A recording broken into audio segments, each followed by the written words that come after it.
Sounds good. Hello, everyone. Welcome to Geeky Geezers. I'm your host, Agent Boomer. This is my co-host, Pacelli. And Hello. with us tonight is Netter of Netter's Network. I guess our third Yes. host. Yep. Hi, y'all. It's a ghostly Don't host. be Oh, very fooled. nice. She's here to be the bouncer. You guys behave yourself in. Yes, Yes, I want exactly. to say hello to all my sweeties out there. Absolutely. You guys are all, as she says, Osmo. Yes. So here we are, the last Sunday in July It is. My for gosh, where'd the 2025. time go? Time flies when you're having fun, right? We always try Well, to have time fun flies here. when you have a lot to do, let me tell you. Exactly. So let me welcome the chat. Got a hi, sweetie, from Netter. Thank you. Yep. All right, let's see here. Agent Boomer, Connie Cleary, welcome. Always good to see you. Let's see who else is in the chat. Let's see. We got Curtis Selby, welcome. We've got a pretty full crowd here already. Yeah, JPRPH1, Rosefire, welcome. Oh, wait, what is this? Hail, folks, Canada, Fedora logo mumbler. Okay. I know you're from Okay. Canada. What's up? There you go. Rosefire, pack up the limbas, sheath your elven blade, and join the fellowship as we trek through Middle Earth with the Geeky Geezers. Oh, is that Yep. the limbas? Is that stuff that was in the leaves? Yes, that's Yes. the Okay. elven bread that you know. Doesn't It's supposed to be spoil. like their version of hack, but it's much tastier and lasts pretty much forever. Yeah. Yes. And let's see. Deleted scenes. JPRPH1 Madden, welcome. Jessica Hardo, welcome. Let me see. Enigma Severus, welcome. JPRPH1, Geek Flag with Nate Knows, welcome. Like, share, subscribe, comment, and become a member. Yes, do this, that people. Absolutely. Recently celebrated my birthday with friends. Nothing bunt cakes and pina coladas. I am truly blessed. Everybody loves a good bunt cake, right? Yeah, actually, that it's. I remember my mom used to make those a lot. Pretty good stuff. Yeah. Yeah. ussarn, welcome. Enigma Severus, welcome. And Tree Rock Creations, welcome. Brought to you by Deleted Scenes. Well, welcome. Thank you. Uh, Thank you. D Penzak. Oh, here we are. I want to thank RubyHoove for the gifted membership. And I that you are doing well, that your sister is doing well, that the Mister is doing well. I've missed you, seen you here and there on Culture Casino and some of the other chats. So I just hope that you're doing well. And I want to thank Geek Flag with Nate Knows for the $2 super chat. Thank you so much. What's up, old farts? And the lovely Netter. There you go. There you go. I'm feeling like it lately. I don't know, man. Mm-hmm. I feel like in wrestling when it's like tap out and the guys had enough, tap out, Yes, tap I out. do. I'm I feeling like absolutely tapping do. out with modern culture. I feel like I it's feel that way breaking too. me. Yes, I'm I'm I'm there. I'm with you. I'm like Picard when he was being in that torture scene with the Cardassian, or Sheridan. Remember Sheridan? Both Yep. Babylon 5 and Star Trek: The Next Generation had great torture episodes. Did you notice that? Yeah, you're You didn't kind like of the right Babylon one on as that. much, did Yeah, you? Okay. yeah, you're kind of right on that. That is true. There are four lights. Well, in the Babylon 5 one, there was the Drazi that the humans brought out, and Captain Sharon's like, the Drazi are a proud race, a strong race. Don't give in to them. And they're like, for the first time, I'm afraid, because the Drazi don't get afraid, right? And Yeah, yeah, and yeah. then he's in the room, and they drag the Drazi out of there, and then you hear this scream in the background, and the light conquers down and back on again. Like, Yeah, what did they do to the Drazi? exactly. The evil corrupt Earth government at the time on that show. Well, it's without getting too into the research I've been doing, I have looked into uh, augmented interview methods that have been used by the allegedly used by the U.S. government, and what I found fascinating, a little bit frightening, is how much they do that is more psychological than physical. implying what could happen to you or what is happening to one of your compatriots. That's weird. Star Yes. Trek did the torture episode from the perspective of someone being tortured by an enemy government, like maybe a certain German group in World War II or a certain Cold War group. But on Babylon 5, that's really the Earth Federation. Where the Earth that's the United States, basically. Exactly.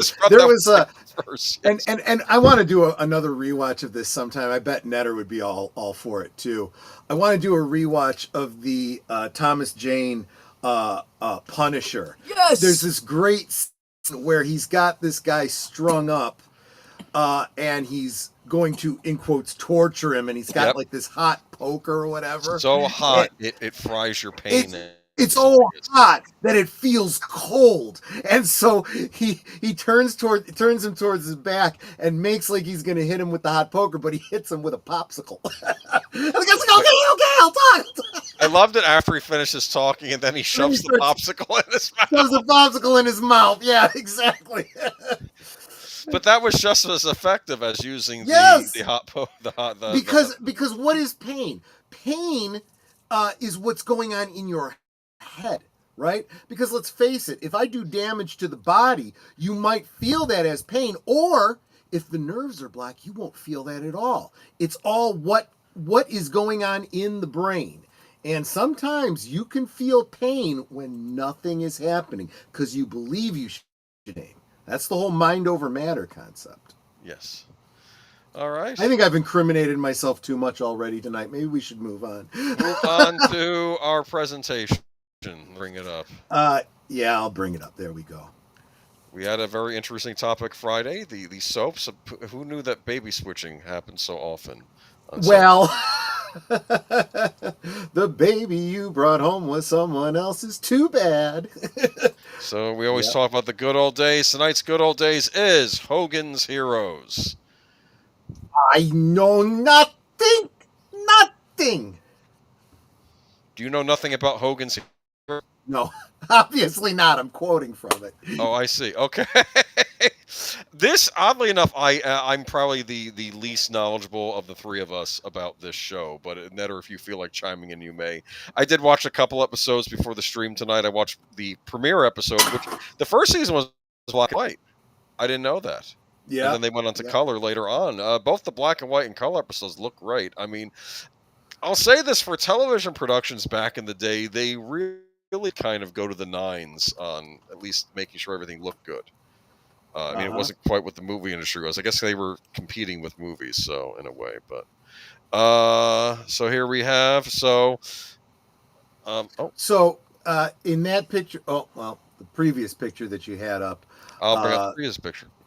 Yeah, bring up the previous picture. You have that British officer on the left-hand side. That was a Colonel Peter. What name? Colonel something or other. Hold on, the name. Colonel Flink. No. The British officer on the left. Kirk. No, it was like Peter something. Peter Newkirk? Peter Newkirk. Yes. Played by Richard Dawson.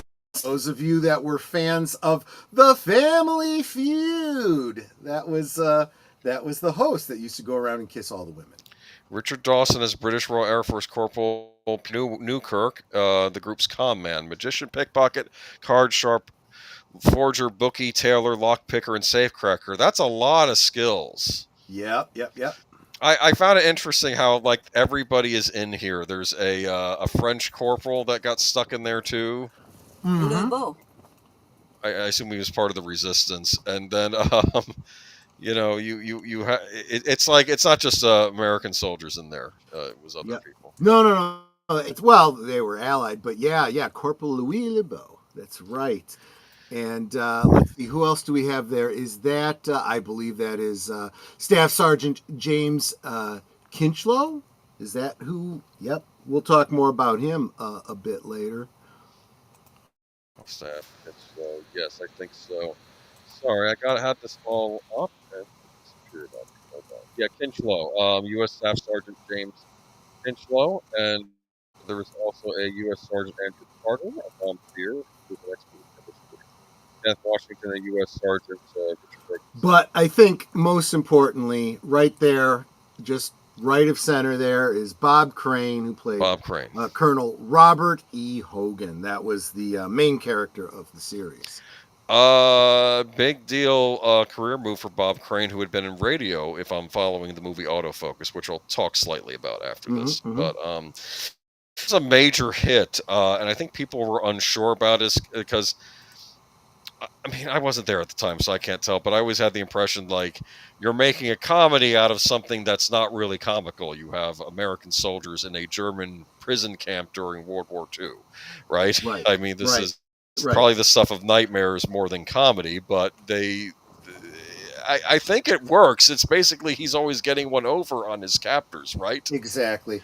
And this was another example of people that would get bent out of shape that weren't directly involved, right? So everybody that I knew from my grandparents' generation that served in World War II loved this show. They loved it. They thought it was great. It's really hard for you to be somebody who's like, oh yeah, this is distasteful. What? Yeah, did you serve? Were you over there? Were you in a prisoner? Okay, then maybe just relax. Like my Uncle Ralph. Now, he wasn't in a German prisoner of war camp. He was in a Japanese prisoner of war camp. Oh, yikes. And it was yeah, there's a lot of interesting stories from guys in the European theater that served that were in prison camps. There were, let's just put it this way, there were different prison camps that the Germans kept, and it depended on whether you were an officer or an enlisted man, how you were treated. There was differences, let's put it that way. But if you were over, in the Pacific, there was no positives to the prisoner of war camp. There have been movies about it. One that comes to mind was Broken. I don't know if you've heard of that. Angelina Jolie directed it. That's about a Japanese prisoner of war camp. And I have not. I'm going to have to check it out. Yeah, the guy, he was an Italian American. I think he had done stuff for us in the Olympics before he had to go to World War II. And then it shows how he had kind of did a lot for, he kind of, he did a lot. The family was very proud of him for what he did in the Olympics, but then he had to go to war, and just the horrors he had after he got captured by Japanese during World War II. It was not pretty. And I had learned in history class from what they had told me was that for a Japanese, you don't surrender, you don't get captured, you fight until you die. And I think that probably played into how they treated the soldiers of captured enemies. Absolutely. You know what I'm saying? Yeah. I mean, absolutely. Kind of a Klingon view of things, actually. If you think Rosefire makes a great. Well, yeah, and that's definitely where a lot of the inspiration taken from. Rosefire makes a great point. The running gag is that Hogan and his crew could escape at any time. They chose to stay in Stalag 13 to run secret operations right under their captors' noses. Yes. Now, what makes this, some of they say some of the funniest jokes are funny because they're true, right? And a lot of the humor in Hogan's is not because they were true literally, but because they were inspired by some true events, sometimes very obliquely, So yes, there was a lot of guys that when they got captured, they were still on duty. If I'm a prisoner, I'm still a soldier. I'm still fighting for the war effort, and I'm going to find ways to continue to tort my country. You were obliged to try to escape, to get back to, active duty. But barring that, if there was something you could do to sabotage the enemy, you were obliged to do that. And it's interesting because, yes, this show's whole function was we could do just about anything we want. How can we best serve the war effort? I think we should just stay here and F with these guys.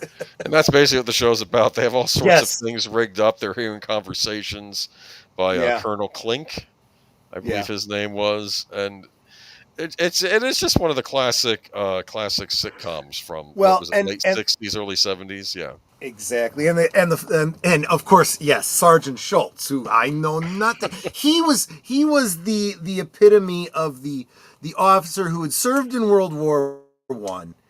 Now it's World War II. He's a little battle weary. Yes. Maybe he doesn't 100% agree with the Fuhrer, and he just wants to lay low. So when something comes up that would cause him to have to get involved, I don't want to see this. I don't want to know about it. Yes. I just want to go back to what I was doing, Yeah, he wants to just live out the war in peace. I'm stuck here. I have to do this. Yeah. Just leave me alone. Don't get me involved. I want to survive this and go home. Exactly. And honestly, as the war went on, more and more people were like that on all sides. And the only reason that Hogan stayed around with his crew is because the longer they stayed around, Colonel Klink, who was pretty much an idiot, the more information they got that they were able then to send to other allies. Exactly right. Had a good thing going, so they made the most of it. He's always being threatened that he'll be sent to the Russian front, right? That's always the thing. Right. That's always the thing on Robin Hood too, where we're going to send you to the front lines in Normandy, Right. Which is a little, it's slightly apocryphal because that joke works because we have history to look back on and know how bad the Russian front was. At the time, they would have thought nothing of it. It's just the same as anything else, right? They had no way to know how bad it was on the Russian front. And Sergeant Schultz was easily bribed with food. Since LeBeau was a chef, yes, it was so easy to bribe him with food. Like cookies. Or schnitzel. Oh, schnitzel. I've never welcome, had... Hart King, to see you. You've never had schnitzel? I haven't, and I probably should try it. Is it like veal parmesan without the parmesan? Not really. Okay. Because I looked at it, I'm like, oh, is that like veal parmesan? Because it's breaded, right? And I've never had it before. I've had other German food. Funny, for considering my ancestry, I should have had schnitzel at this point in my life, we are... So keep in mind, too, that Netter and I, living in the Chicago area, we are like a half hour away from the Wisconsin border, where there is a ton of German ethnic enclaves there, partly because of World War II, without getting too far off into that history. But they've got some of the best German restaurants, and some of those have moved down to the Chicago area. And there's one that I don't think is still there. But when I was growing up, there was this restaurant on a major thoroughfare in Broadview that had incredibly good German food, and that's where I learned, most of the German. And there's a video I saw online too. A German expat living in Florida went to that area of Disney World that's got international restaurants. Yes. And she was taking video of herself and her husband at the German restaurant, whatever it's called, and evaluating how authentic it was, how authentic the food was, how authentic the stage show was and stuff. Kind of a mixed bag. Some of it she was surprised by, some of it she was like, yeah, this is American. It's probably a mix. It's probably a mix, because I know the idea behind Epcot was the countries were actually supposed to be in charge of those pavilions. So, like, the German government should have had some involvement in how that pavilion was run. At least, maybe I'm mistaken on that, but that was always my impression. And or maybe Oh no, maybe Disney runs them, but they put up the funding for them. Maybe that's what happened. And they often employed people from those countries in those pavilions. Right. You go to the Japanese pavilion, you'll have Japanese people working there from Japan. And I've talked to people at we have a lot of great Japanese restaurants here too, and they'll all say the same thing. Yeah, we know what's authentic. We also know when to be a little bit less authentic to cater to the local expectations too. It's like, what's authentic? Biscuits and gravy. That'd be the American cuisine, right? So I'm just unfortunately, yes, probably true. All right. Moving on to, anyway, there's the cast. There were some nice looking ladies on the show. Is that Sigrid Valdez? Fraulein Hilda? I think so, yes. On the left there? Yeah. Yeah. So there she is. And I know that Bob Crane ended up marrying one of the actresses playing one of the German girls, but it looks like a great sitcom. You can learn about it more if you so choose. Oh wait, there you go. I like that picture too. Right, that's that's the three of them again. But it is brought up in the movie Autofocus. Maybe I shouldn't be bringing up this movie. During the Talk Focus Heroes. Have you seen this movie? I have not. No. It's the Bob Crane story. It goes. Oh, that's a tough story. He's got he's got a very let's just say colorful life. We'll leave it at that. And William Dafoe's in this movie as his friend John Carpenter, not the John Carpenter that made Halloween. Right. And Greg Kinnear plays him in the movie version, plays Bob Crane. But I did want to show kind of that's him in the movie as Bob Crane on the set of Hogan's Heroes. They actually explain how he got the script, and of course he was like everybody else. It's like, oh, the show about the funny group or something, because he was making a thing like, this is what I'm being offered, because he did radio. He was a radio host, but he wanted to get into Hollywood acting, and his agent finally brought him the script for Hogan's Heroes, but he was trepidatious when he took it. It's actually interesting. They said that he actually kept his radio job and shot the show because he wanted to make sure the show was going to be a hit before he quit his other job. So he was kind of pulling double duty. There's actually a great deal of wisdom there. I do not fault him in the slightest. That's actually a very sharp thing to do. Yeah, but it's an interesting movie. It's based on a book too, and of course, unfortunately, he did get murdered. Yes, he did. Later on, and it's a big conjunction as to who did. And I know the movie almost asserts it was John Carpenter, but then there's a wonderful documentary on the DVD where it goes into all this other stuff, and you're realizing, well, no, it may not have been him, because there's no real evidence. You know how you often say about the court, and he didn't get charged with it, but I'm sorry, brought us into a dark place when I wrote on back in the day, after when he had passed away, there was a lot of rumors and speculation going around about what happened. One of the stories I heard, I don't know if this is true or whatever, but if you believe in this sort of thing, it could be. Apparently, at one point he was in Hawaii filming, and supposedly when you go to Hawaii, you're supposed to pay homage to certain gods while you're there. It's respectful, and he didn't do that. Apparently, he disrespected the gods. So people thought that he was murdered because he disrespected the gods. That's a story I heard. Interesting thought. He was the cursed. Horror King brings up a brilliant question. He says, I have a question for anyone who is from America. Why do you guys call scones a biscuit? Interestingly, as a result, we call biscuits cookies. So, right. When you change one thing, you've got to change another.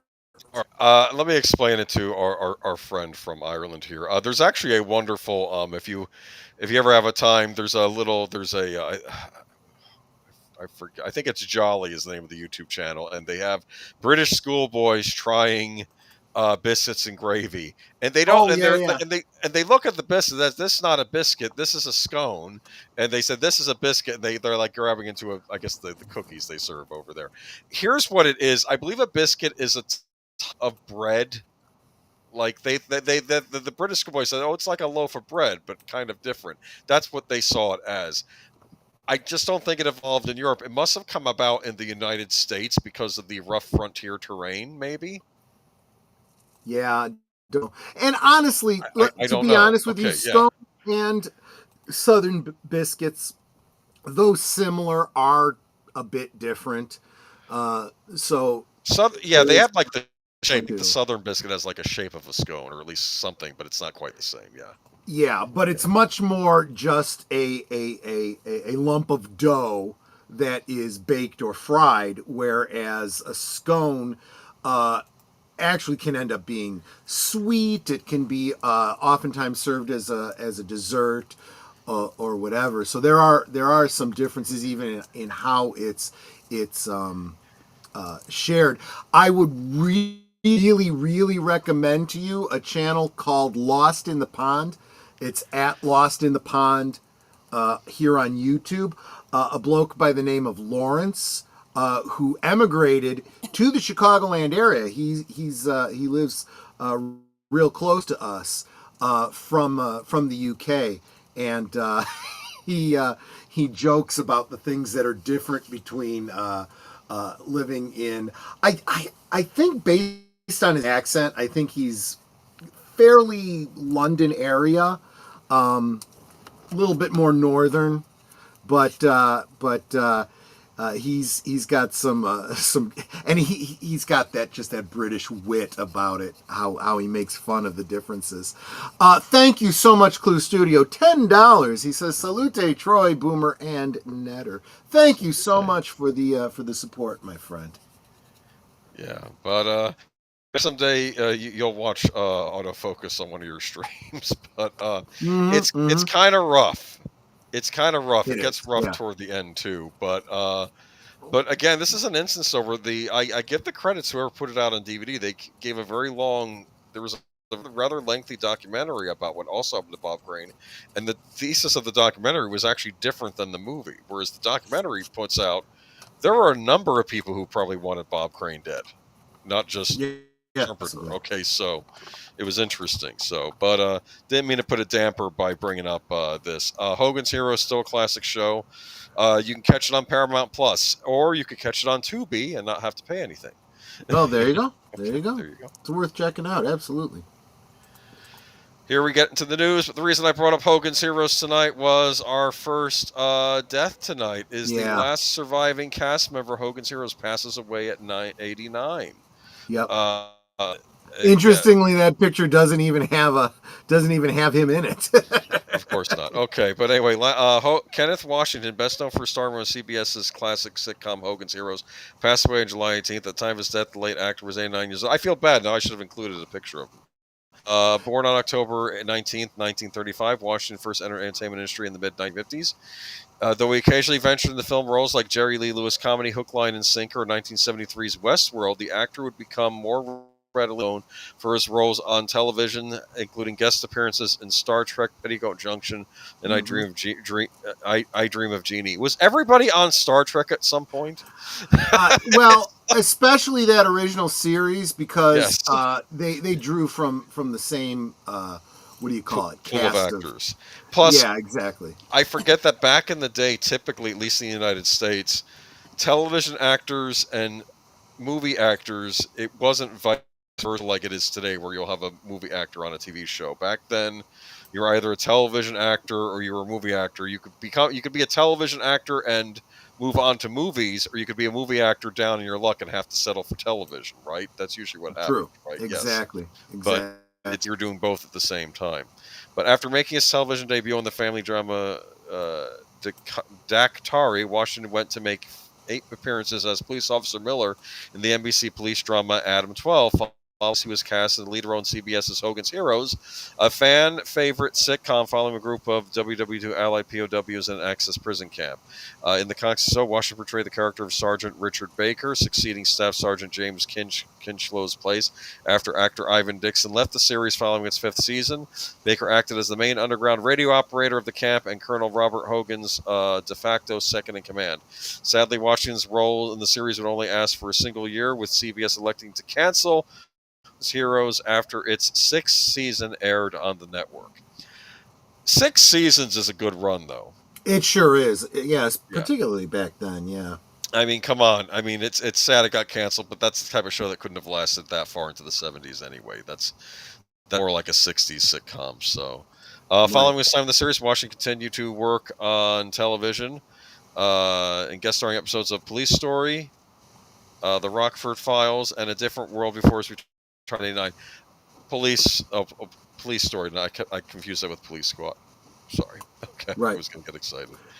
So rest in peace, and I'm sorry I didn't have your picture up here. For those of you that are Star Trek fans as well, he played Watkins in the episode That Which Survives.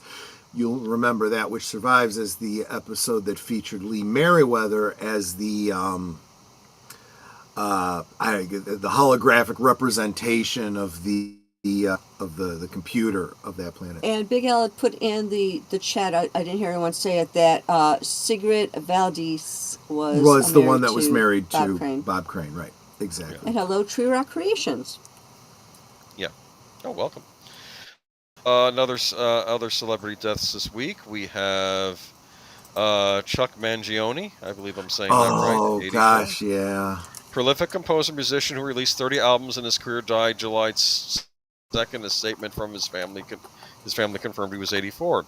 The family of Chuck Mangione is deeply saddened to share that Chuck peacefully passed away in his sleep at his home in Rochester, New York on July 22nd, 2025, said the statement shared July 24th with the Rochester Democrat and Chronicle, part of the USA Today network. A celebrated composer and virtuoso flugelhorn and trumpet player, Mangione began taking music lessons at age 8 and played in a jazz combo with his pianist brother Gape during his high school years. He and Gap were both heavily inspired by Dizzy Gillespie, a family friend and jazz great, whom their father adored. Gillespie would join the Mangiones for dinner whenever he was in town and became one of Mangione's biggest influences. Gillespie was so impressed by Mangione's musical prowess that he gave him one of his trademark upswept trumpets. And let me see, Mangione went on to study at the Eastman School of Music and graduated in 1963 with a bachelor's degree in music education. He later returned and directed the school's jazz ensemble. His 1977 single "Feels So Good" off an album of the same name reached number 4 on the Billboard Hot 100 chart. The album peaked at number 2 on the Billboard Albums chart in 1978, bested only by Saturday Night Fever soundtrack. "Feels So Good" also became a bit on TV's animated King of the Hill, where it was frequently referenced, with Mangione himself nabbing a recurring voice acting role. So I think many of you may know his musical work actually from King of the Hill. Yep. But yeah. Even you might also. Go ahead. I'm sorry. I didn't. I thought you were done with the article. No, I'm pretty much done. Yeah. Yeah. Those of you that remember the 19. Well, there aren't many people here that would remember the 76 Summer Olympics in Montreal. He had a composition called "Chase the Clouds Away," which was pretty big too. And 1980, he did a composition for the Winter Olympics, "Give It All You Got." Obviously, he was an Italian-American, so my family really liked him. My mom and my uncle had a lot of his albums. My grandfather loved him. You mentioned that he had done performances with Dizzy Gillespie, also with Miles Davis. Oh, wow, that's a big deal. Those of you that were jazz fans, I was a big fan of his. Honestly, "Feels So Good" is obviously the first one you think of, but there's a lot of what I would call incidental music in the soundtrack of my life that were Chuck Mangione. I remember just listening to those in the summers when I was at my uncle's marina. I just put on those albums and listened to them. Yeah, so peace. And like I said, his music will live on. Speaking of, well, I was going to say speaking of music, but that's not the next article. Never mind. Hulk Hogan dies. Did you hear about this?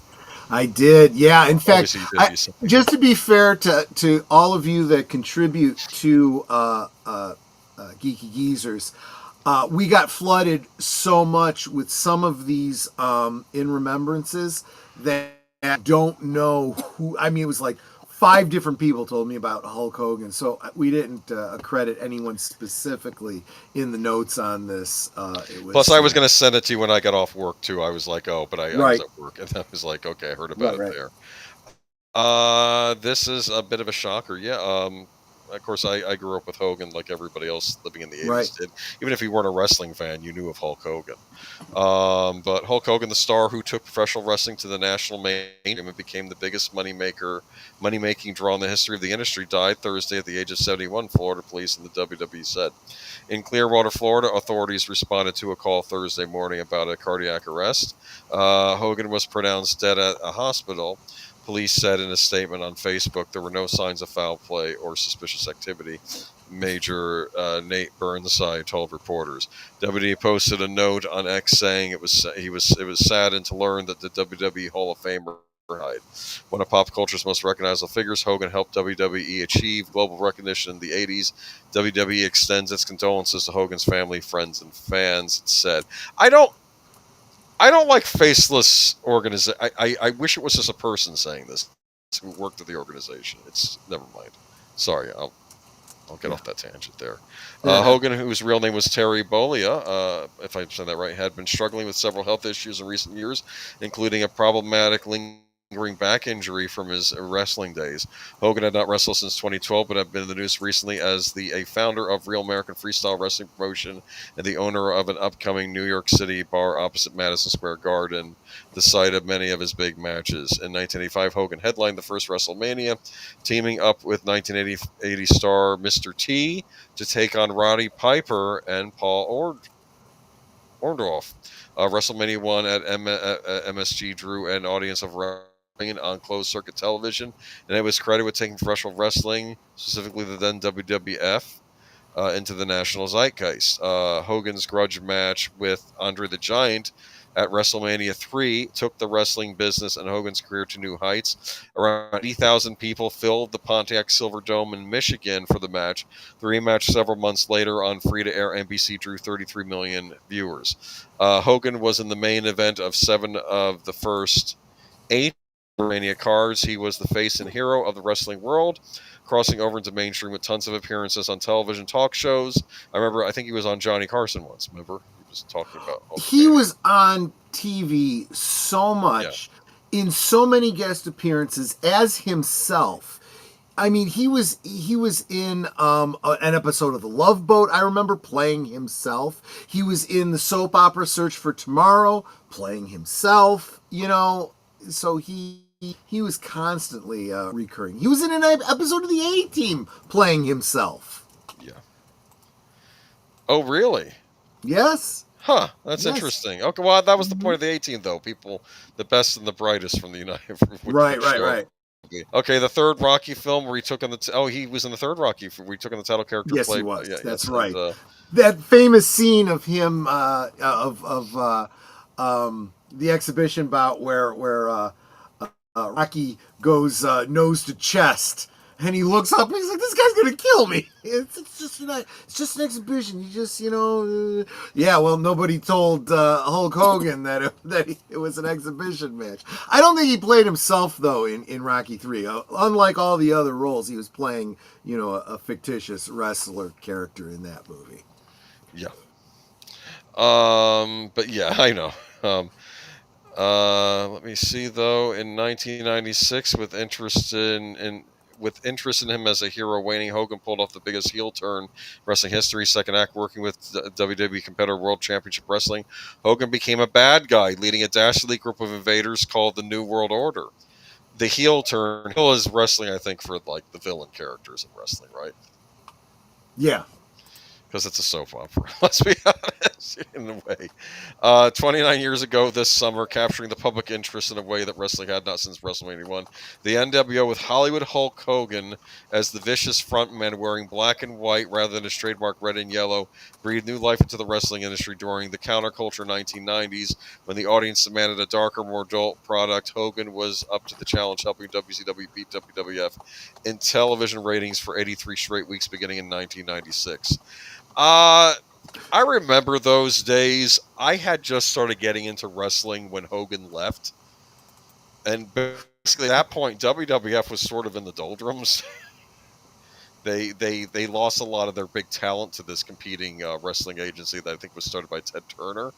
Yeah. And they were having to start over. But then I got to see the birth and the blossoming of what we call in the 90s and early 2000s, the Attitude Era, which I'm going to have to talk about on another stream. Oh, yeah. But Curtis makes a great point that yeah. I hadn't considered. Little coincidence. The list of Hogan's heroes and Hulk Hogan himself. Wow, that is a coincidence. Yeah. That's interesting. I did not know that. Okay. Let me go into... Sorry, where was I? Okay, Hogan returned to WWE in 2002 to face The Rock at WrestleMania 18 in Toronto. His character was the NWO bad guy version, but more than 68,000 in attendance were not interested in booing Hogan. They cheered him over the then WWE's biggest good guy, forcing Hogan to return home to Florida that weekend to pick up his old red and yellow shirts and wrestling trunks. I watched that live, if I can go into detail on this. And it was Hogan's coming out as the villain. Dwayne The Rock Johnson was almost at his height of popularity at that point, because he started out as a heel too, but he became a good guy as time went on, and he was a very popular wrestler during the Attitude. And then Hogan shows up, and the thing is, people can't boo Hogan. They couldn't do it.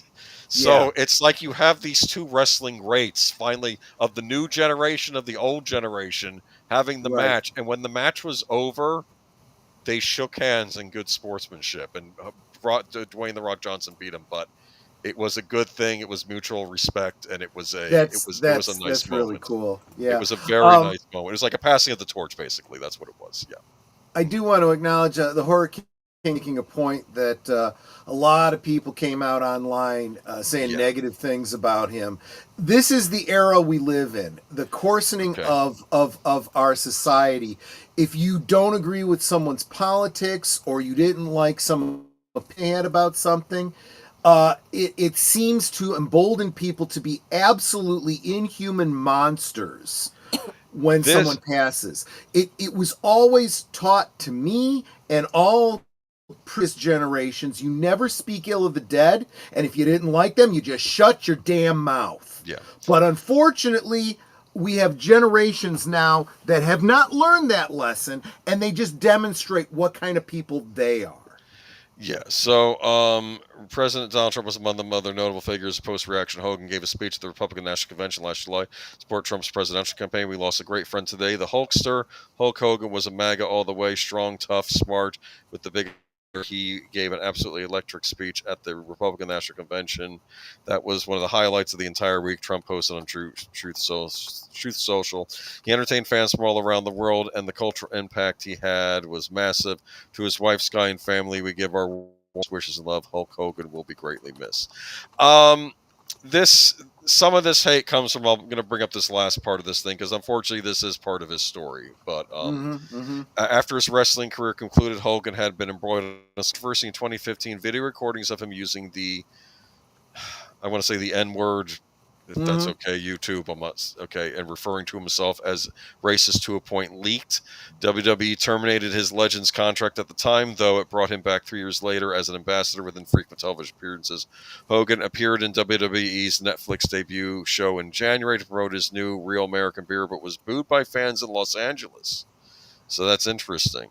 And then tape featuring Hogan was leaked by the website Gawker.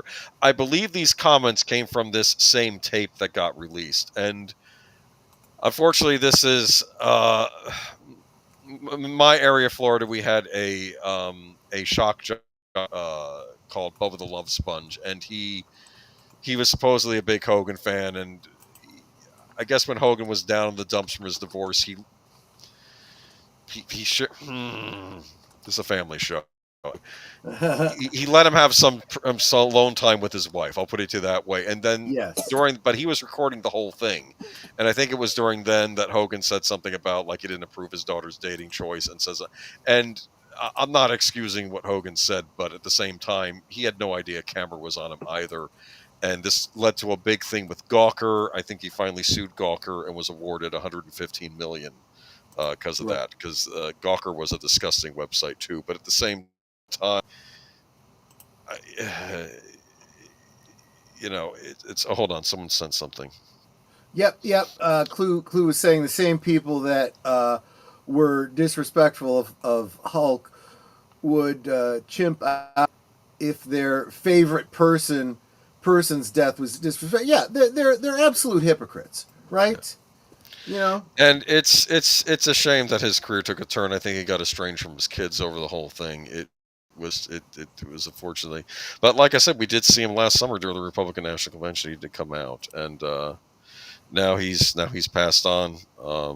And he was a wrestling legend. He was wrestling, and like I said, though, oddly enough, he was not necessarily part of my growing up with wrestling, because, like I said, I started tuning into the WWF when he had left with a lot of the other wrestlers. Yeah, I was never a huge wrestling fan, although I did go to some exhibition wrestling matches with my father and my dad. So we're talking old time wrestlers, you know. Oh, even before that, like Bob Backlund. Oh yeah. Like before Hulk Hogan, before The Rock, any of that. In fact, the generation of Dwayne Johnson's father as wrestlers. But I did obviously know the pop cultural icon of Hulk Hogan. Going back to what Clue was saying too, it's I have seen too many people that even turn on close family members, their parents, if they have differing political views. It is ridiculous to the point of being inhuman, and I'm really just kind of sick of it, to be honest with you. Welcome, Andrea Black. Good to see you. So glad you're here. All right, moving on. Rest in peace, Hulk Hogan, and moving on to another huge celebrity death this week. Ozzy Osbourne. Yeah. Dead at 76. Ozzy Osbourne, the hell-raising frontman of Black Sabbath and reality TV star, died Tuesday. His family shared. He was 76. It is with more sadness than mere words can be that we would have to report that our beloved Ozzy Osbourne has passed away this morning. Osbourne's family said in a statement to CNN he was with his family and surrounded by love. We ask everyone to respect our family privacy at this time. No details surrounding cause of death were immediately available. The news comes just weeks after Osbourne performed with Black Sabbath in his hometown of Birmingham, England, where he reunited with bandmates including bassist Geezer Butler, drummer Bill Ward, and guitarist Tony. The show was a concert event called Back to the Beginning and marked Black Sabbath's first performance in 2 decades. It was billed as Osbourne's final bow, according to Black Sabbath's official website. Famed for his outrageous antics on stage, including once biting the head off of a bat and throwing the raw meat onto concertgoers, along with repeated bouts of alcohol and substance abuse, Osbourne was respected by the rock establishment and reviled by the religious right, who believed him to be a devil worshiper. He had a second career in life playing himself in the popular reality TV show The Osbournes, a fly-on-the-wall family formula later maximized by the Kardashians. You remember The Osbournes show? I remember that I did. Yeah, I saw some episodes. I kept thinking there's son that remember the son? And I'm like, there's that boy ain't right. That's all I kept thinking about him on that show. They did a spoof episode at the end where it looked like the son was messed up and sat on the dog and killed the dog, and then like somebody killed Minnie and like the footage and no one's coming forward. Then he turns out it was all BS they did for that episode, making you think that's what it was. But let me see. Godfather of heavy metal, Black Sabbath's loud gloom music, the satanic aura conjured by the use of tritone, the regular interval music associated with the devil since the Middle Ages, was immediately popular. The group's second album, Paranoid, released in 1971, shot to #1 in the UK album chart. Black Sabbath did repeat that feat again until the release of their album 13 in 2013. Often referred to as the Godfather of heavy metal, Osbourne preferred his other title, the Prince of Darkness, which he used on his Twitter account. Oh, that was funny on the Osbournes Christmas special when they were saying, hey, we want you to sing Winter Wonderland, but like with your mush mouth where we can't understand what you're saying, you know, say like Gabby Gooby, you know, say it like that. Yeah. And like he was going along with it, and then he gets all angry and he says, what is, I'm the effing Prince of Darkness. And he's like, yeah. I've never ever been able to attach myself to the word heavy metal as no musical connotations, Osbourne told CNN in his 2013 interview. It was heavy metal If it was heavy rock, I could get that, but the 70s was kind of like a bluesy thing. The kind of a bubblegum frosted hair, multicolored clothes in the 90s was kind of grungy. Osbourne was fired from Black Sabbath in 1979 after the group had already made 8 albums together over his alcohol and drug use. He went on to have a successful solo career, releasing 11 more albums before getting back together with the group in 1997. The bat-biting incident occurred in Osbourne's show at Veterans Memorial Auditorium in Des Moines, Iowa on January 20th, 1982 on his Diary of a Madman tour. He later claimed he thought the bat was made of rubber. It was that stunt that followed him. Every time I do an interview, they ask me, what do bats taste like, Ozzy? Like my mother-in-law's cooking, he told NBC's Today Show in 1987. That's funny. It's funny. I would have done. It's funny. I would have done Black Sabbath, the good old days. But if unfortunately, all my Black Sabbath music I have is actually the Dio years. So. Oh gosh. So it's the guy that replaced him. But funny how they always accuse the religion, but it was the left that put out the warning labels of records. You get it from both sides. Yeah, it's and Surreality says, the same nitwit saying Ozzy Osbourne was racist too. Bollocks. Look, I think at this point, I think I got to bring this. Someone sing along with me. Everyone's a little bit racist sometimes. Doesn't mean we go around committing hate crimes. Look around and you will find no one's really colorblind. Maybe it's a fact we all should face. Everyone makes judgments based on race. What is that from? Avenue Q. Oh, Avenue Q. I need to watch Avenue. That's a play. That's a famous play. But Ozzy Osbourne consumes more drugs in some small countries, and he still lived to be 76. That might be why he lived as long as he did. He was kind of preserved. Yeah. But yeah. So moving on to. This one was a huge shock. Not good. Malcolm Jamal Warner, dead at 54. Very, very sad.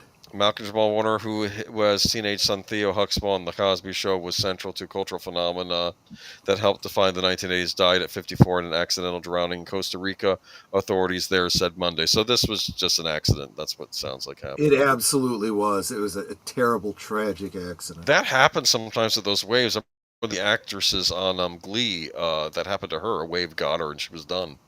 Yep. It's sad. I don't even know if that's something you can actually prepare for. It just happens. Costa Rica's Judicial Investigation Department said Warner drowned Sunday afternoon on Costa Rica's Caribbean coast.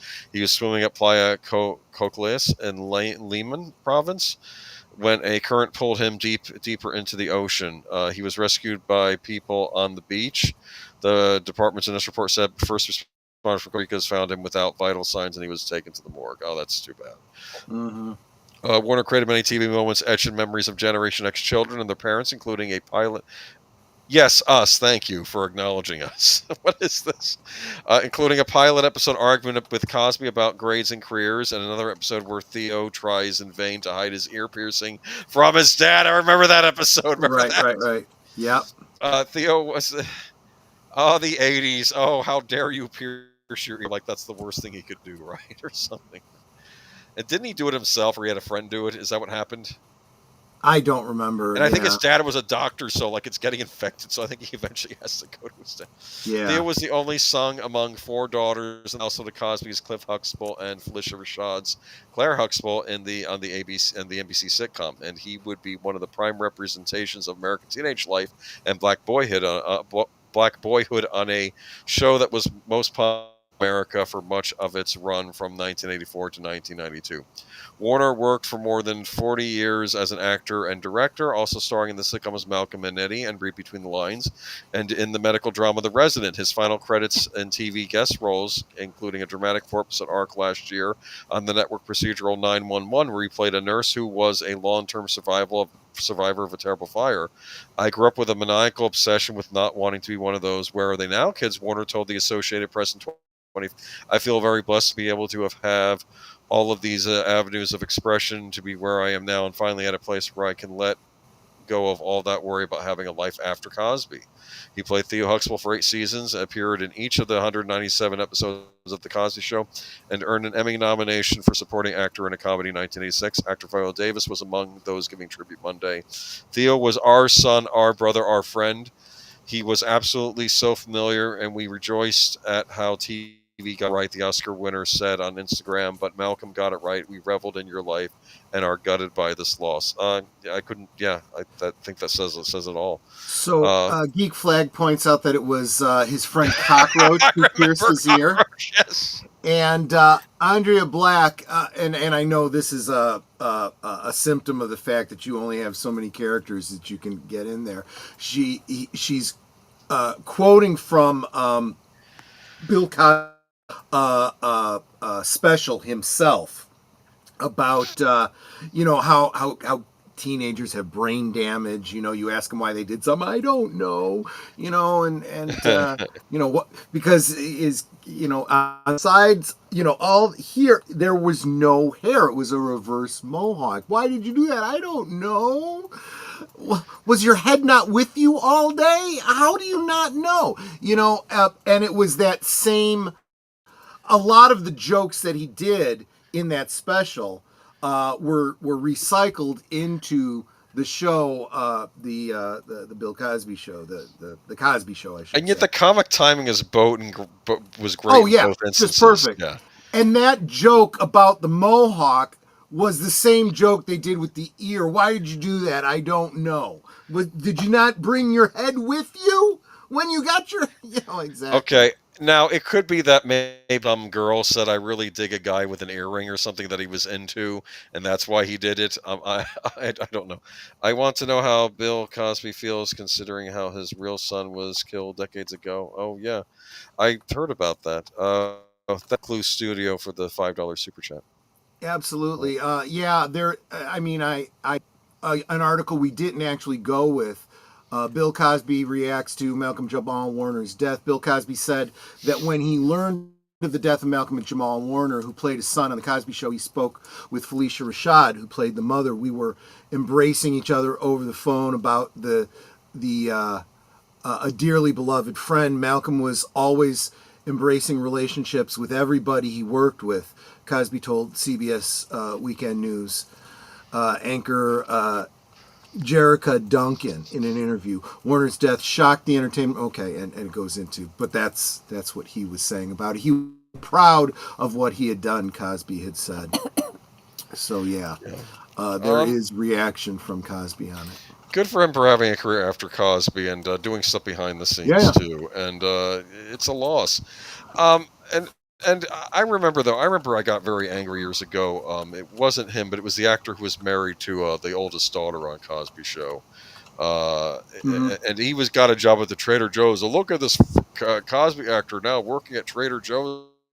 You know what? It's an honest job, okay? And, maybe you hurt his residuals, too, from the show by when you trash Cosby, so nobody wants to repeat the show anymore. He was also kind of... Yeah. That actor was also kind of moving away from the entertainment industry. Nothing wrong with working at Trader Joe's, I'm just saying. It's he a job.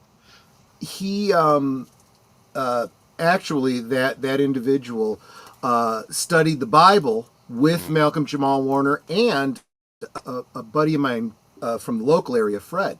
Oh wow! Okay. They were all in the same church together, and the same church. Not the Chicago church in Los Angeles before he came out to the Chicago area. So there's a lot of people in the entertainment industry that are very hostile to anybody who even mentions anything religious. So well, good for him. And I'm sure he's in a better place now. It's just sad he got taken away from the system. Clue. That's an excellent point too. That he never suffered from child actor syndrome, and you'll find that most of the actors that escape that are ones that kind of move away from being in entertainment, or they have a good support system around them, and not like parents and guardians that exploit them. Yeah, the parents need to be. I mean, I like I said, I'd watched that Nickelodeon documentary last year, the 4-part series, and just some of the horror show. But yeah, parents have to be involved and have to be watching out, and some many of the parents on Nickelodeon did. They but then of course you hear there are other horrible stories. Sometimes those predators they figure ways around things. But anyway, I'm glad at least for what life he had a good one. It sounds like. Sorry. And our final death of the night, and I remember thinking his face looks so familiar. I just can't put a finger on where I've seen him. Tom Troupe, I want to say.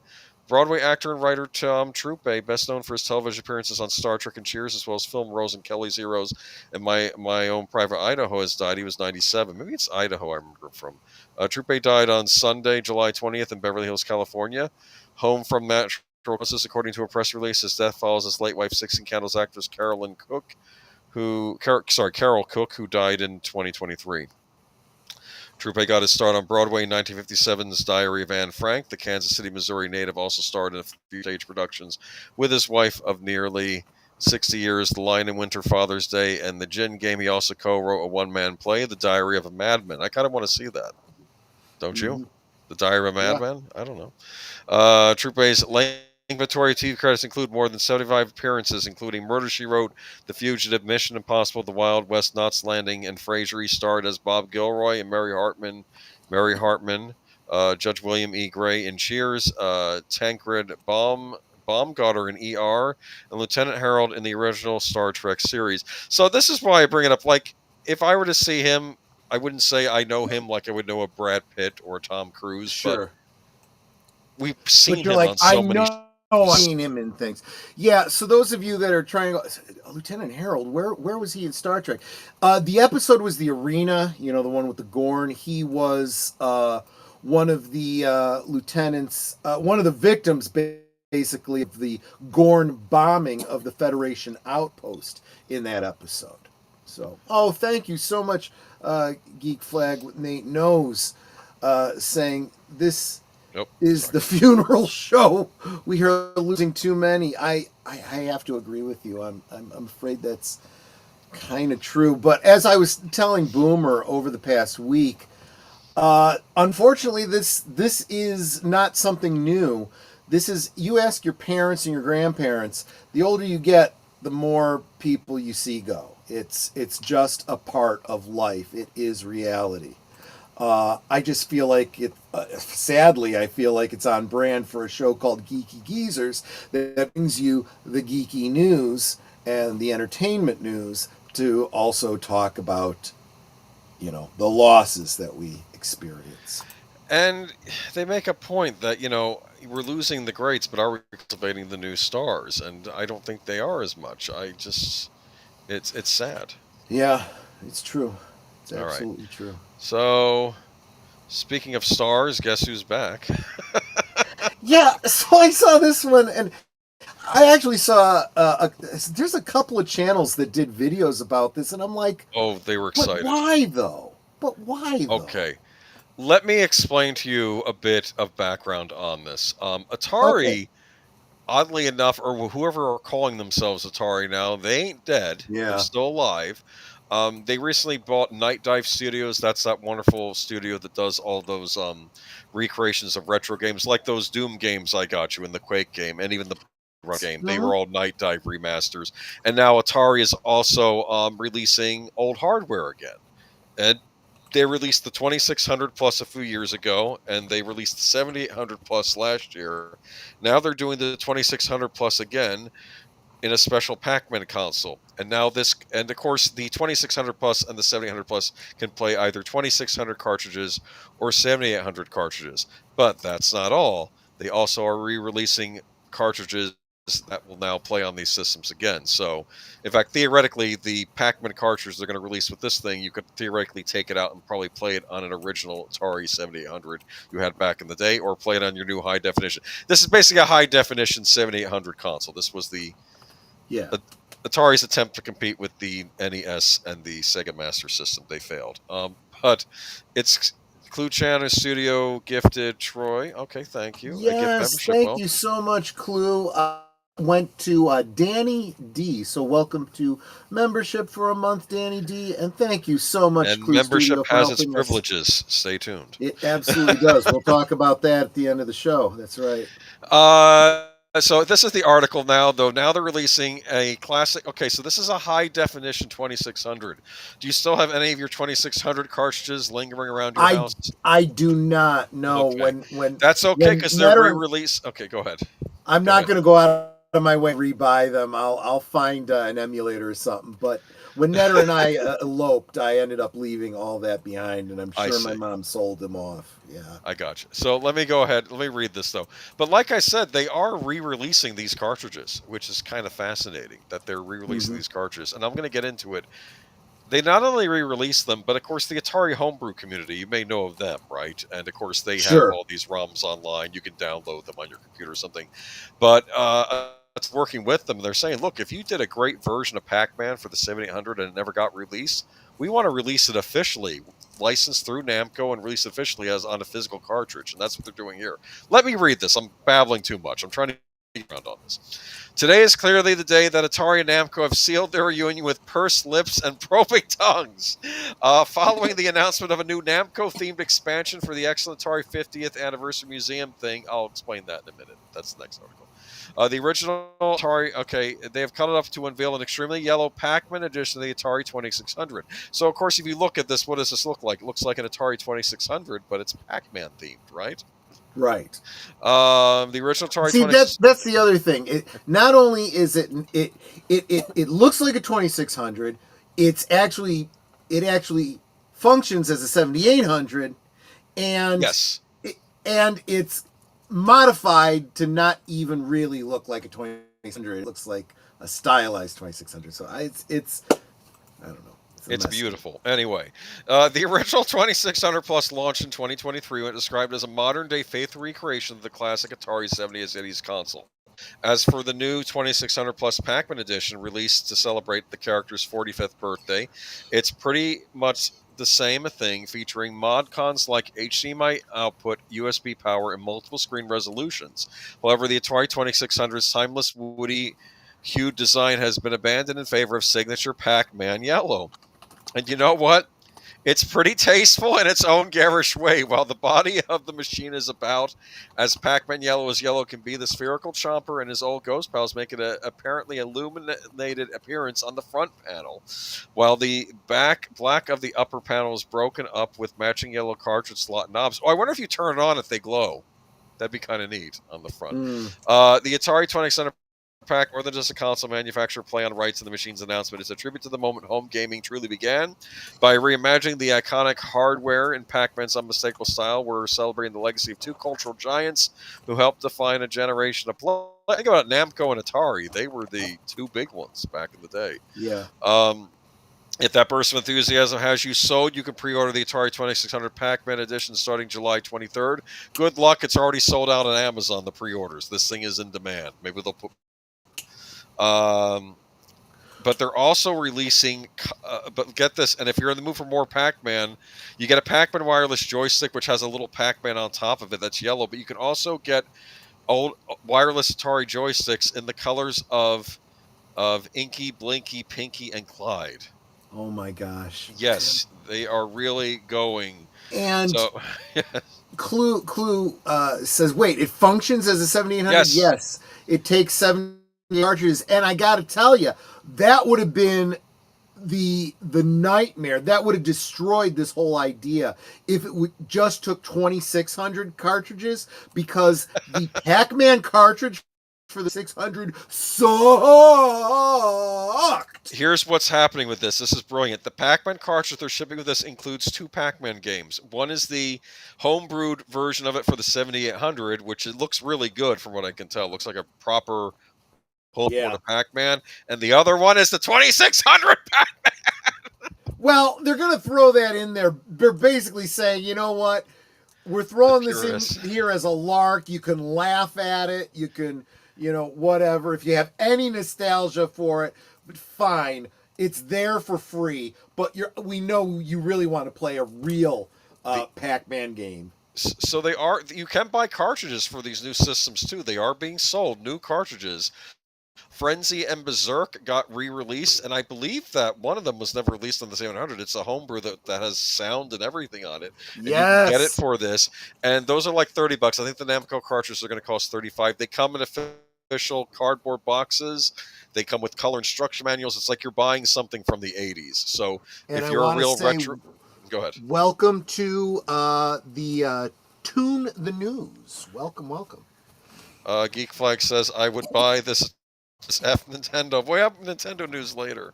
I challenged Troy Jr. to do a game of 7800 Centipede. You know what's interesting? I don't know if they've released 7800 Centipede yet, but I'm sure they will at some point for the Atari 7800 Plus. Almost certainly. New cartridges, don't tease. I'm not joking, these things, they're on there. It's a pity the 7800 Plus was on sale on Amazon during their Prime days for $60. I'm now regretting not picking one up because I could get the Namco cartridges. Because it's not just Pac-Man that's getting released on this. They're also releasing Dig Dug and Galaga and Xevious. But Dig Dug and Galaga are actually did get released on the Atari 700, so it's basically those cartridges reprinted. But the Pac-Man cartridge they're releasing, it's a new port for the 7800, so it's kind of neat. It's neat.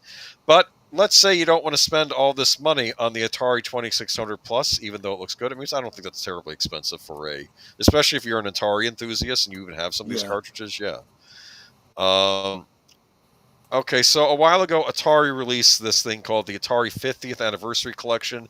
It's almost like an interactive museum. You could buy it for PC and consoles, and you get to watch interviews and do all sorts of things in it. But it also contains all the Atari games, whether they be arcade, whether they be Atari computer, Atari 2600, 5200, 7800. They even had Atari Jaguar games and Lynx games in this collection. Last year, they released an expansion pack that included television games, because that was considered the rival of Atari, was the Intellivision.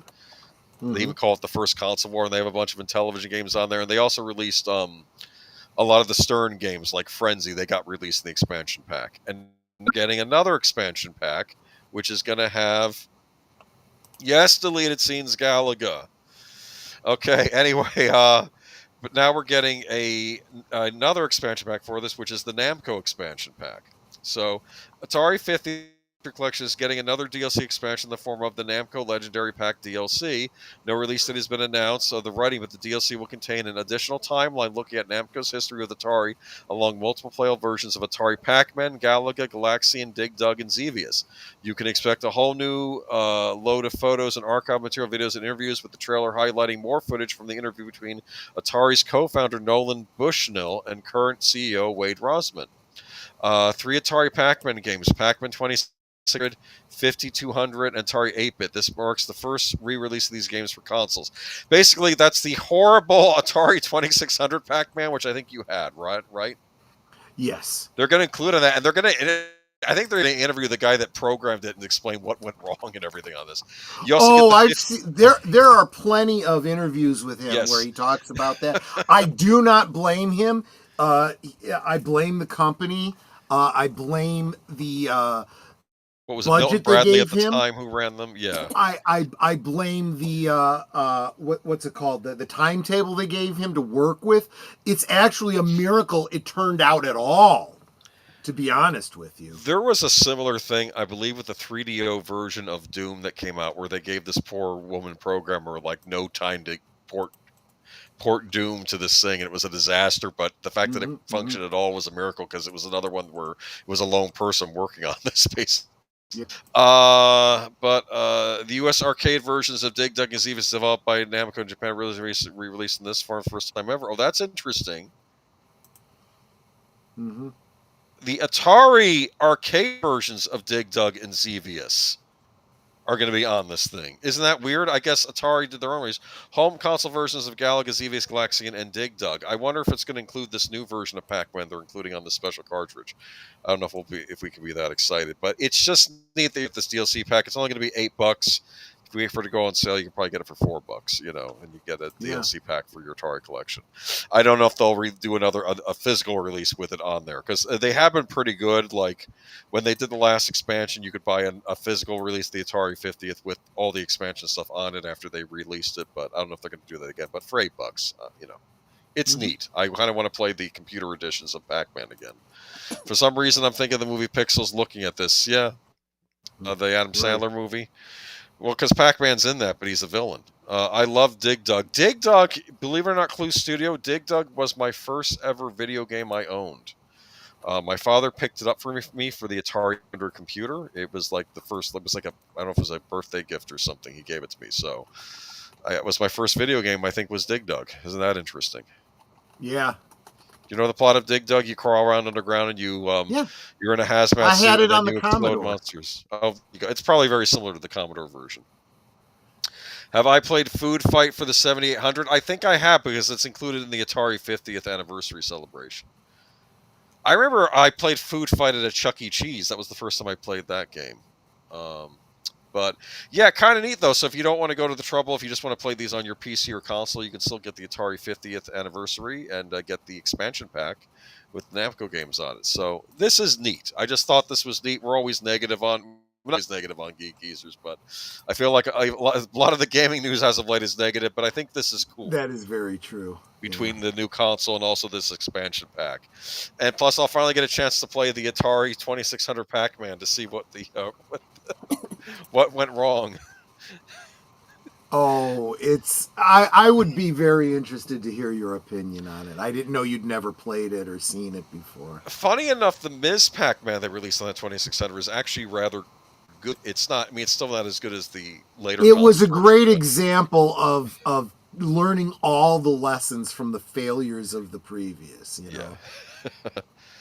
But okay. Were you really able to dig into Dig Dug? Yes, I was. Dig Dug's a classic. And I want to play I guess there's an Atari arcade version. I wonder how that differs from the Namco version I played. All right, moving on to Ubisoft. Oh, boy. Here we go. Ubisoft's annual financial report includes claim that monetizing games with microtransactions makes the player experience more fun. Oh, yeah, we love to be nickeled and dimed. Of course we do. We want to just give away our money to these big companies. Of course. Oh man, there was a whole bunch of stuff that came out of Ubisoft this week. I couldn't use it all.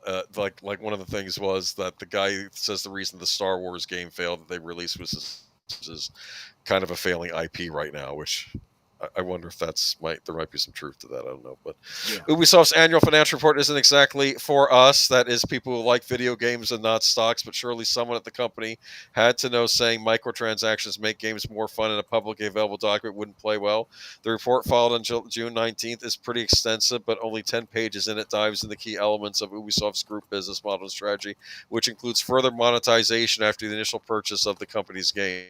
As reported by MP First, the report includes a key point about the adoption of monetization and engagement policies that respect the player experiences and are sustainable long term. This section includes two seemingly contradictory statements. At Ubisoft, the golden rule when developing premium games is to allow players to enjoy the game in full without having to spend more. Our monetization offer within premium games makes the player experience more fun by allowing them to personalize their avatars and progress more quickly. However, this is always optional. Microtransactions are one thing in casual free-to-play games, especially when it only involves things that don't give players unfair advantage, like cosmetic items, like you buy a new costume for a character, right? That sort of thing. This is a completely different conversation when it comes to premium games. If you're paying for a game up front, it's a lot harder to stomach microtransactions or additional purchases unless it's something like substantial like DLC. Monetization engagement policies that respect the player experience feel like a half-hearted attempt to avoid the much reviled play-to-win strategies or other aggravating marketing of in-game purchases. Even so, the bare suggestion that digital deluxe outfits or premium weapon skins are being included for our sake is laughable. It would be more respectful if Ubisoft didn't pretend microtransactions are something players would even specify as fun. So, yeah, that's from PC Gamer. But down with microtransactions. Like, I wasn't necessarily against the idea of an expansion pass. My problem was with when games basically would come out and the expansion pass was already ready at launch. And it's like, no, please stop doing that. Yeah. Give me the whole game. And if later on you want to do an expansion and charge a little extra for it, you know what I got in the habit of doing? I got in the habit of buying what they called Game of the Year editions of games, where all the expansion stuff was included on the disc for usually less money than it cost when it came out at launch. Because that's I got tired of that. Yeah. Down with micro. They are killing gaming. Troy, they can kiss my toe. Yes. Yeah, exactly. All right. They really are killing gaming. You're absolutely right. Well, we have other good companies to talk I about. will say one thing though, for all that we're down with microtransactions and so forth. Microtransactions are better than fucking loot crates. Loot crates are the worst thing, because loot crates you don't even necessarily get what you're paying for, what you want. Yeah, you may not get anything of any value. That's the problem. Oh, you want that Luke? Yeah. You want the Luke Skywalker character for your Star Battlefront game? Well, you might get him. That was a whole thing where people were screaming. That was when The Last Jedi came out. That was the other big Star Wars controversy at the time. Moving on to an update on the Palworld lawsuit. Remember we talked about this? Oh, yes, we did. There's a thing. I probably should have picked a more up-to-date article on this because more of this came out, but I thought you would find this interesting. There's a Palworld lawsuit update. Some Palworld fans are threatening a boycott of Nintendo, citing new development in the lawsuit of the two parties. Nintendo officially sued Pocket Pair, the developer publisher Palworld, last September, alleging patent infringement. The video game giant asserts that certain gameplay features in Palworld, including a certain mechanics related to monsters and riding creatures, infringe on Nintendo's patents. Pocket Pair had since altered how some of these mechanics work in a controversial update of Palworld. We had mentioned this, yes. Last week, the Nintendo Palworld lawsuit got an unexpected update when it was revealed that Nintendo requested a correction to 3 of the patents involved in the lawsuit, changing the language around its patent on mounts, screen rents. So they're basically changing the patent in the middle of the court case, right? Yep. Drew a wide range of reaction comments that were too good to ignore. Players often question the legality of Nintendo's decision with some even calling for boycott. Is that legal what they're doing here? I will find out as the case progresses. Can you sue over violating a patent, and then while you're in the case, you change the patent rules in the middle of the case? We'll see. We will see. And this is no way that this is legal. Nintendo just can't go and change a patent in the middle of a lawsuit, says you monsters. Now, as far as we can tell, it is perfectly legal in Japan, as in the U.S., to modify patent mid-lawsuit, although only minor corrections are allowed. So, I don't know. I just thought that Power fans haven't mobilized a massive boycott, at least not yet, but at least a handful of them have suggested it might be a good idea to get Nintendo to recognize their concerns. Look, my whole thing with this is someone was making a point that if Nintendo was spending money on just making a really good Pokemon game instead of trying to sue people, spending the money on suing people, people would just be going out and buying the Pokemon game. Mm-hmm. I just don't know. Going back to playing my game, yeah, I get you, Sir Reality. I feel the same way. But I didn't even know Nintendo is Japanese. You didn't know Nintendo was a Japanese company? I mean, you could argue maybe at this point, they're still a Japanese company. I used to argue that they're almost an international company at this point because they have so much influence around the world. But, they do employ people from around the world too. But anyway, though, I just thought you might find this interesting since you pay attention to this court stuff. That it just strikes me as shady, that's all. It is very shady. But then again, when you're talking about Nintendo, this should not surprise you in the slightest. They've gotten really bad in the last year or so. I mean, no company is clean. But during the Switch era, I actually liked Nintendo. I thought they were doing good stuff. And in fact, I was so hesitant to buy their console, and they finally won me over again. And now we're here again. Yeah. Oh, he said it was Japanese translation for the Nintendo. I don't know what that means in Japanese. It had some connotation. I know they were a card making company at some point, but it means something in Japanese. Moving on, though, to some good news. First ever Hellraiser game announced with Doug Bradley returning. Yeah, fired up about that. You said this is the first time I heard you say I'm wishlisting the game. Yeah, you said You sent me the article, and I knew you sent it to me to be used for the notes, but I took it as, oh, okay, it's available for not pre-order, but for wish listing on Steam. I said, Yes. okay, gonna go ahead and hit that one. The first ever Hellraiser game is in development as a single-player survivor horror action release with the team behind it, all promising the chance to experiencing the infamous series like never before. It's funny. I was watching the trailer at work, and I'm like watching. Oh, this is not safe work. I better turn that off. There's a seductive scene in the beginning, and then of course the guy's girlfriend brings up the puzzle box. Remember? Oh yeah. It looks like a scene out of a Hellraiser movie, though. Yeah. It is definitely R-rated. There's no doubt about that. It's coming from Saber Interactive and Boss Team Games, and will of course pit players against Pinhead for fans of the series. The upcoming game, known as Clive Barker's Hellraiser Revival, will see the actor Doug Bradley returning to the role for the first time in nearly 2 decades. Discovering the tale of Aiden, who must unlock the dark powers of the Genesis configuration of mysterious puzzle box to help his girlfriend from a hellish abyss, reads the official blurb. As Aiden, you'll harness the box's infernal abilities to survive your pact with the sinister Pinhead and battling against the twisted cult that worships him and the Cenobites. Fail and your suffering will be legendary even in hell. Even in hell. We have such sights to show you. It's almost like a Lost Hellraiser movie. That's what it looks like. Also, there's a part of me that hopes that if this does well, that maybe it will send a message to the powers that be that we want another film in the Hellraisers line, specifically to that Doug Bradley era, storyline, Oh, Horror King had mentioned this earlier in the week. Yes. It looks really good, and it's just nice to see Cenobites back.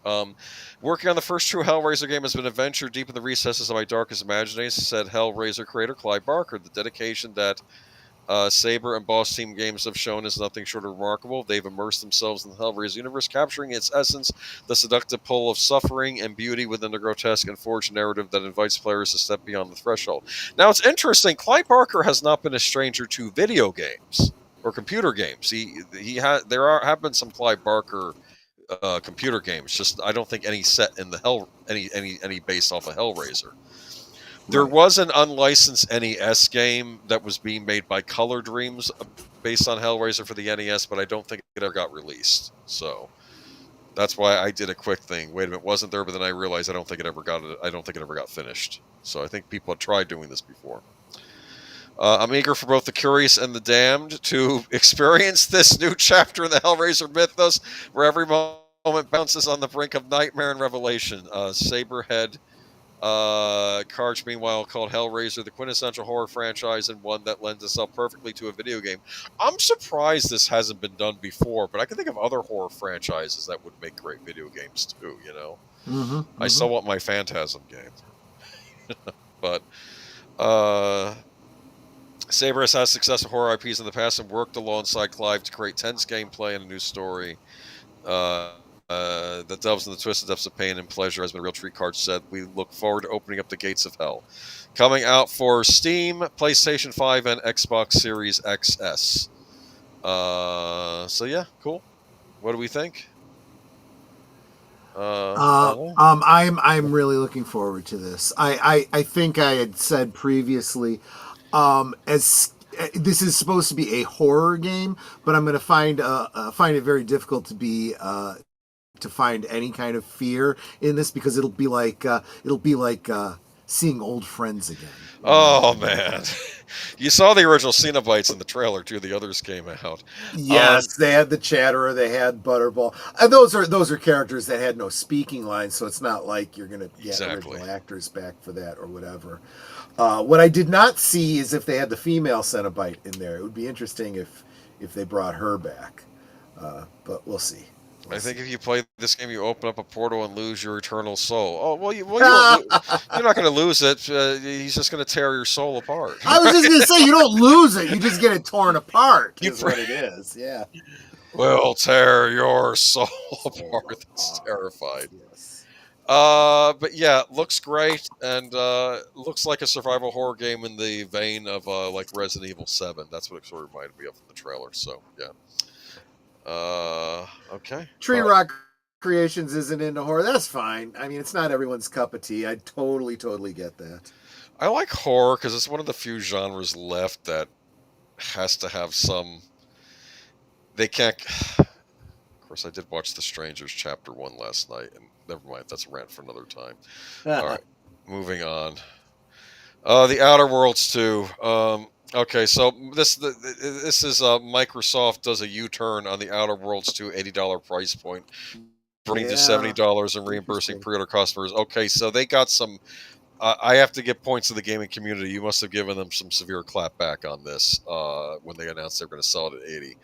Xbox has announced it will not be selling the Outer Worlds 2 for any of its holiday games, for that matter, for $80 after all. Instead, it will keep it under $70. Yeah, the game industry, keep it at $69.99 for everything right now. Knock it off with this. Just because Nintendo did it doesn't mean you have to. An Xbox spokesperson shared the pricing IGN today. We're focused on bringing players incredible worlds to explore, and we'll keep our full-price holiday release, including the Outer Worlds 2, at $69.99, in line with current market conditions. Maybe they're making the excuse, the terrorists weren't as bad as we thought or something. Maybe that's what they're saying. I don't know. Yep. Refunds and reimbursements for those who have already pre-ordered the game for $80 will be available via whatever storefront or location the game is bought at. Xbox says that customers should expect refund notifications from the point of purchase, and some sellers may take a few days to be available. Nobody was going to buy this game at $80, so maybe they just saved this game from oblivion. So I don't know, but not really a huge fan of the original Outer Worlds. It was done by some of the old team that made one of the Fallout games, though. So yeah, I don't know. Nothing much less to say on this. Just an update on the pricing. Oh no. Yeah, this one. No. Yeah, we gotta go here. Okay. This is one I almost didn't. I was in the chat with you debating about talking about this, but it's too important a story to ignore. It is. And plus, I like the one you sent me, because this actually isn't. Okay. Steam introduces vague new rules banning certain kinds of adult content to appease credit card companies. So at first, I was thrown for a loop on this. Apparently, games can be on Steam if they are not ESRB rated. And I think I even heard that not all PC games get ESRB rated. That's more of a console thing. Is that right? Right. That I didn't know about. Okay, so Valve has introduced new and worryingly vague guidelines aimed at adult-only game development community, forbidding content that may violate rules and standards set by credit card companies, internet network providers, and more. So by adults only, you know what? Do I have to elaborate on that? Let's not. Okay, and it's not. It's whatever taboo you can think of, probably. Okay, it's not precisely clear when Valve introduced this latest. Well, wait a minute. It's not entirely clear what constitutes that. That's part of the problem. If the company comes back and says, no, we don't like this content either, maybe you should restrict that. Or maybe we don't like this particular political opinion. Maybe you should restrict that as well. This implies something we don't like. Maybe you should restrict that as well. That happened to people with certain banks. I'm just saying, in the last few years.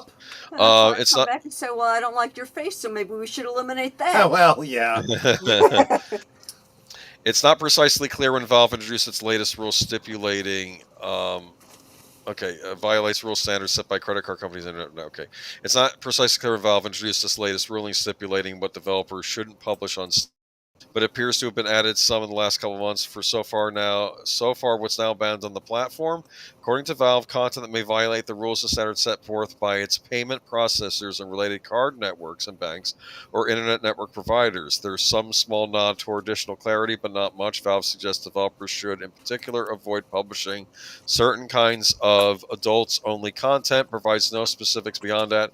Banks have long been skittish about providing services to businesses where sex and adult entertainment may be a factor, but at this 2021 article from The Guardian points out, their inconsistency has proven a challenge for business owners, which might be where Valve's own decision to err on the side of vagueness was born. Valve, of course, has made headlines recently after a number of controversial sex games appeared on its store, so it's easy enough to imagine banks and similar financial services getting extremely uncomfortable when a platform hits the news for publishing content featuring extreme sexual violence. And it seems Valve may become skittish in return, as noted by SteamDB, thanks PC Gamer. Appears the company, which previously said it would allow everything on Steam unless illegal or straight up trolling, has been frantically pulling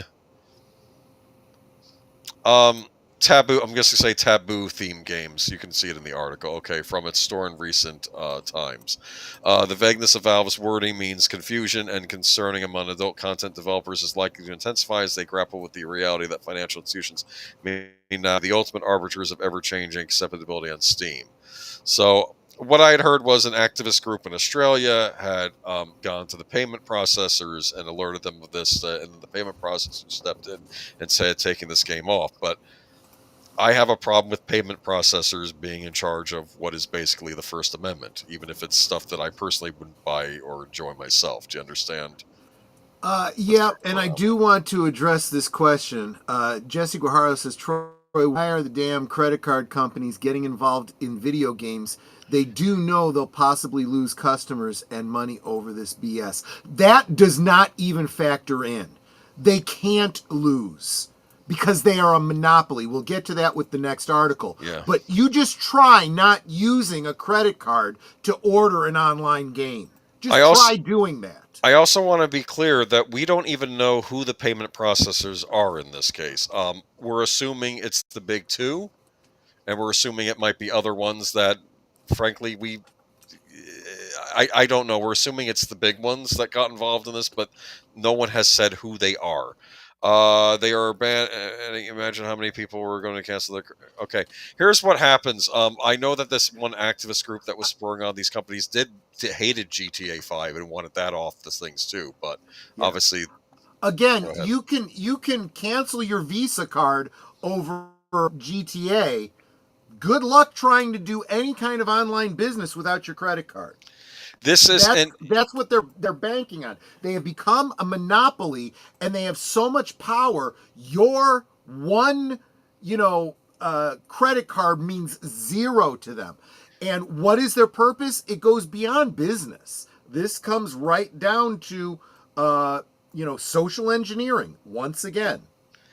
Yeah, I might even almost think perhaps a globalist perspective is involved in all this, but that's just me. Almost certainly. There was an update to this in response to questions from Eurogamer regarding Steam's new guidelines preventing certain types of adult content being distributed on the platform. Valve has provided some general background on the events leading to the decision. We recently notified that certain games on Steam may violate the rules and standards set forth by our payment process. Right, credit card networks and bank. Valve's spokesperson told Eurogamer. As a result, we are retiring those games from being sold in the Steam store because loss of payment methods would prevent customers from being able to purchase other titles and game content on Steam. Basically, they're saying their hands were tied on this, which may be true. It really is very likely true. How are they going to process payments without the process? I have a question though. Company. If you purchase one of these said games on Steam and they remove it, I don't even think you can re-download it again if you didn't already have it saved somewhere. I think it's gone. I think it's vaporware, and I don't think you get a refund either. I don't think you get a refund either. And I'm not even going to get into the. We're not even going to go to the whole thing about physical media again. Yeah. Not that this stuff was sold on physical. I don't know. It's again, some of the material probably being sold would be what many of us consider sketchy, but I would argue it's still not illegal. That's the exactly, thing. And it's your choice as a consumer whether you want to consume that material or not. You have a right as a consumer. So here we are. Basically, probably what's going to happen, to get back to Jesse, what he was saying, I think what's going to happen is eventually they're going to try banning something or removing something where there's a bigger outcry on it. Like, few people are wanting to defend this kind of material, but if it's something like a Grand Theft Auto or maybe something else someday, I don't know if that'll be the catalyst for people to start looking at this. I mean, here's what happens. Once they start with this stuff, they don't stop. They just after everything else. It's not going to stop here. Yep. This is why I don't like censorship, because even if it's getting rid of something I don't personally care for, I know it'll eventually come after something that I do care for. All right, so moving on to, and of course this ties into our next article, Japan Fair Trade Commission, and Visa ordered to reform credit card information system by Japan's antitrust watchdog. You had sent this to me as kind of a follow-up to this. Visa has been instructed by Japan's antitrust watchdog to reform its business practices after being found to restrict and pressure card issuers to use its credit information system. This marks the first administrative actions taken against the credit card company in Japan. Visa's Singaporean unit, which manages the Asia Pacific region, was found to charge higher fees to other credit card companies that did not use the network to check credit information. Japan's antitrust regulator, the Japan Fair Trade Commission, JFTC, has concluded its investigation Visa worldwide, accepting the company's remedial commitments over alleged anti-competitive practices in the credit card market. This marks the first time the JFTC has taken legal actions against a leading global credit card brand.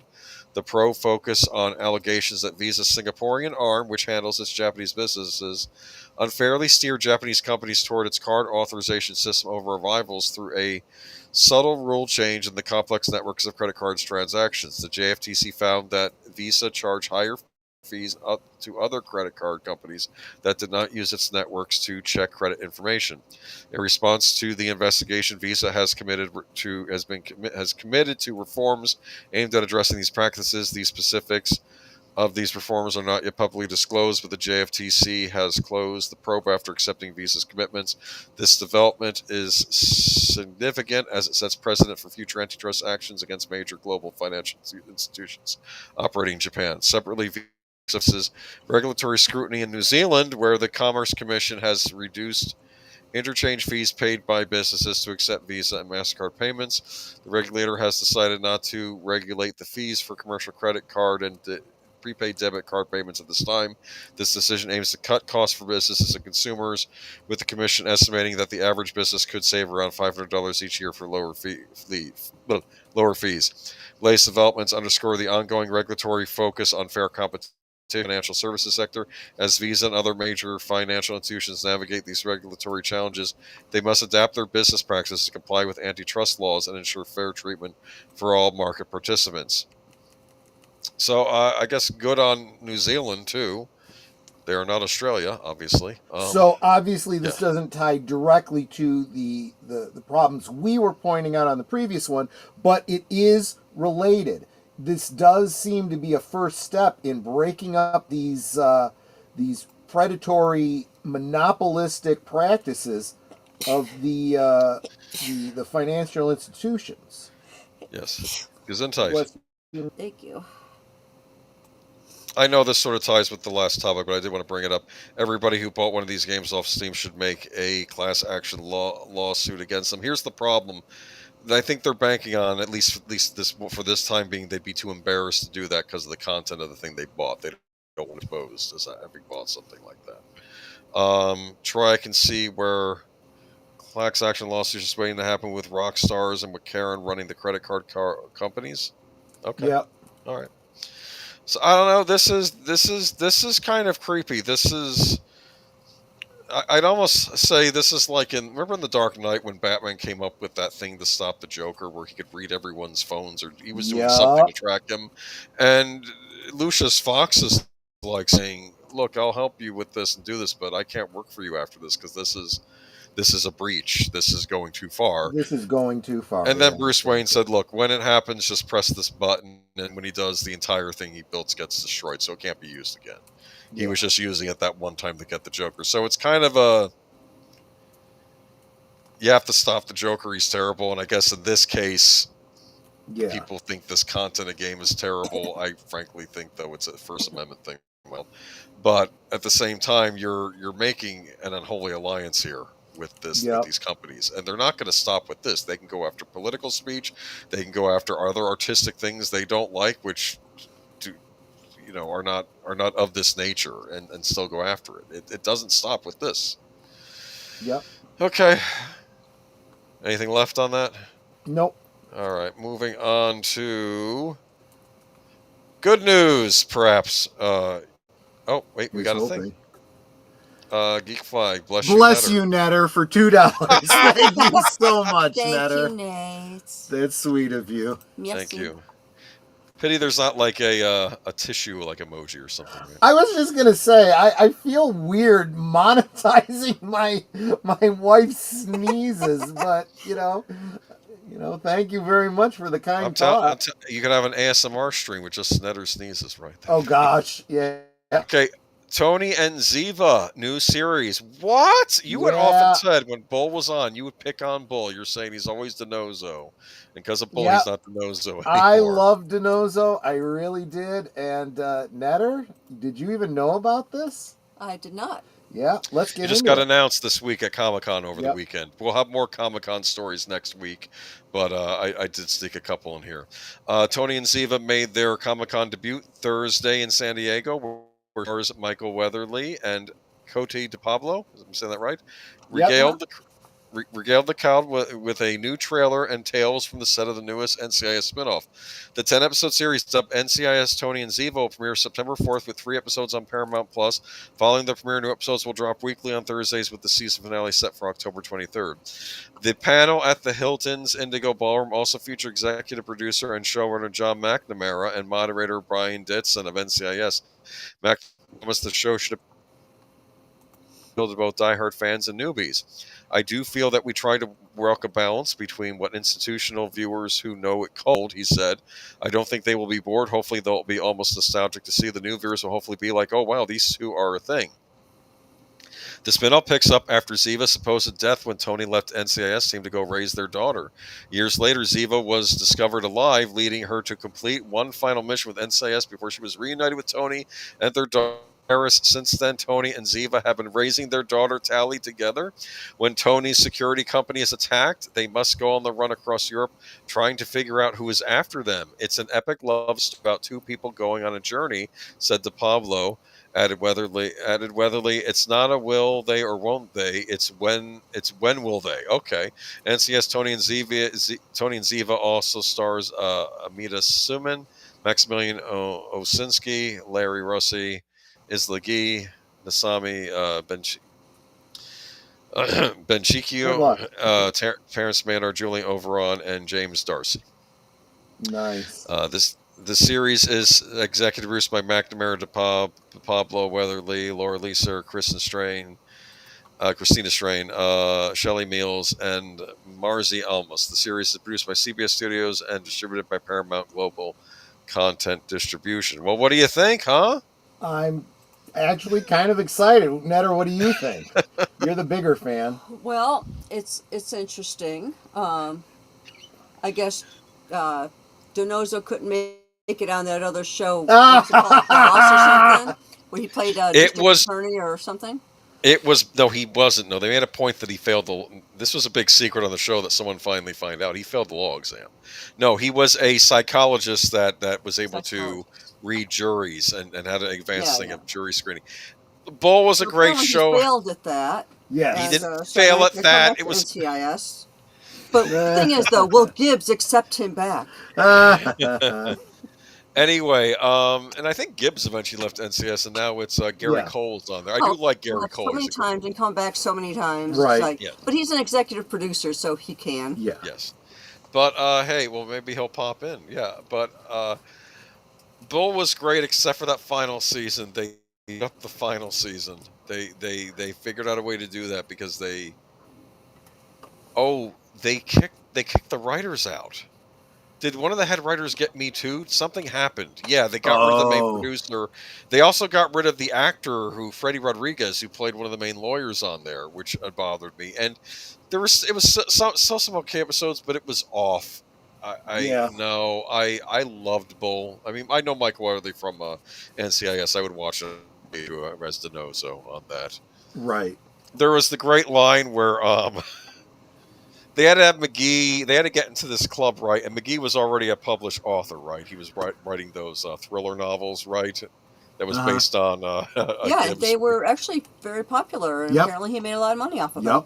So he was able to get. How are we going to get into this club with the guy at the door? And he says, "Wait a minute, you're a famous writer, McGee. You go in as yourself." And he says, "I'm right." And they let him in, and then Ozo says in the van, he says, "I have to write a book."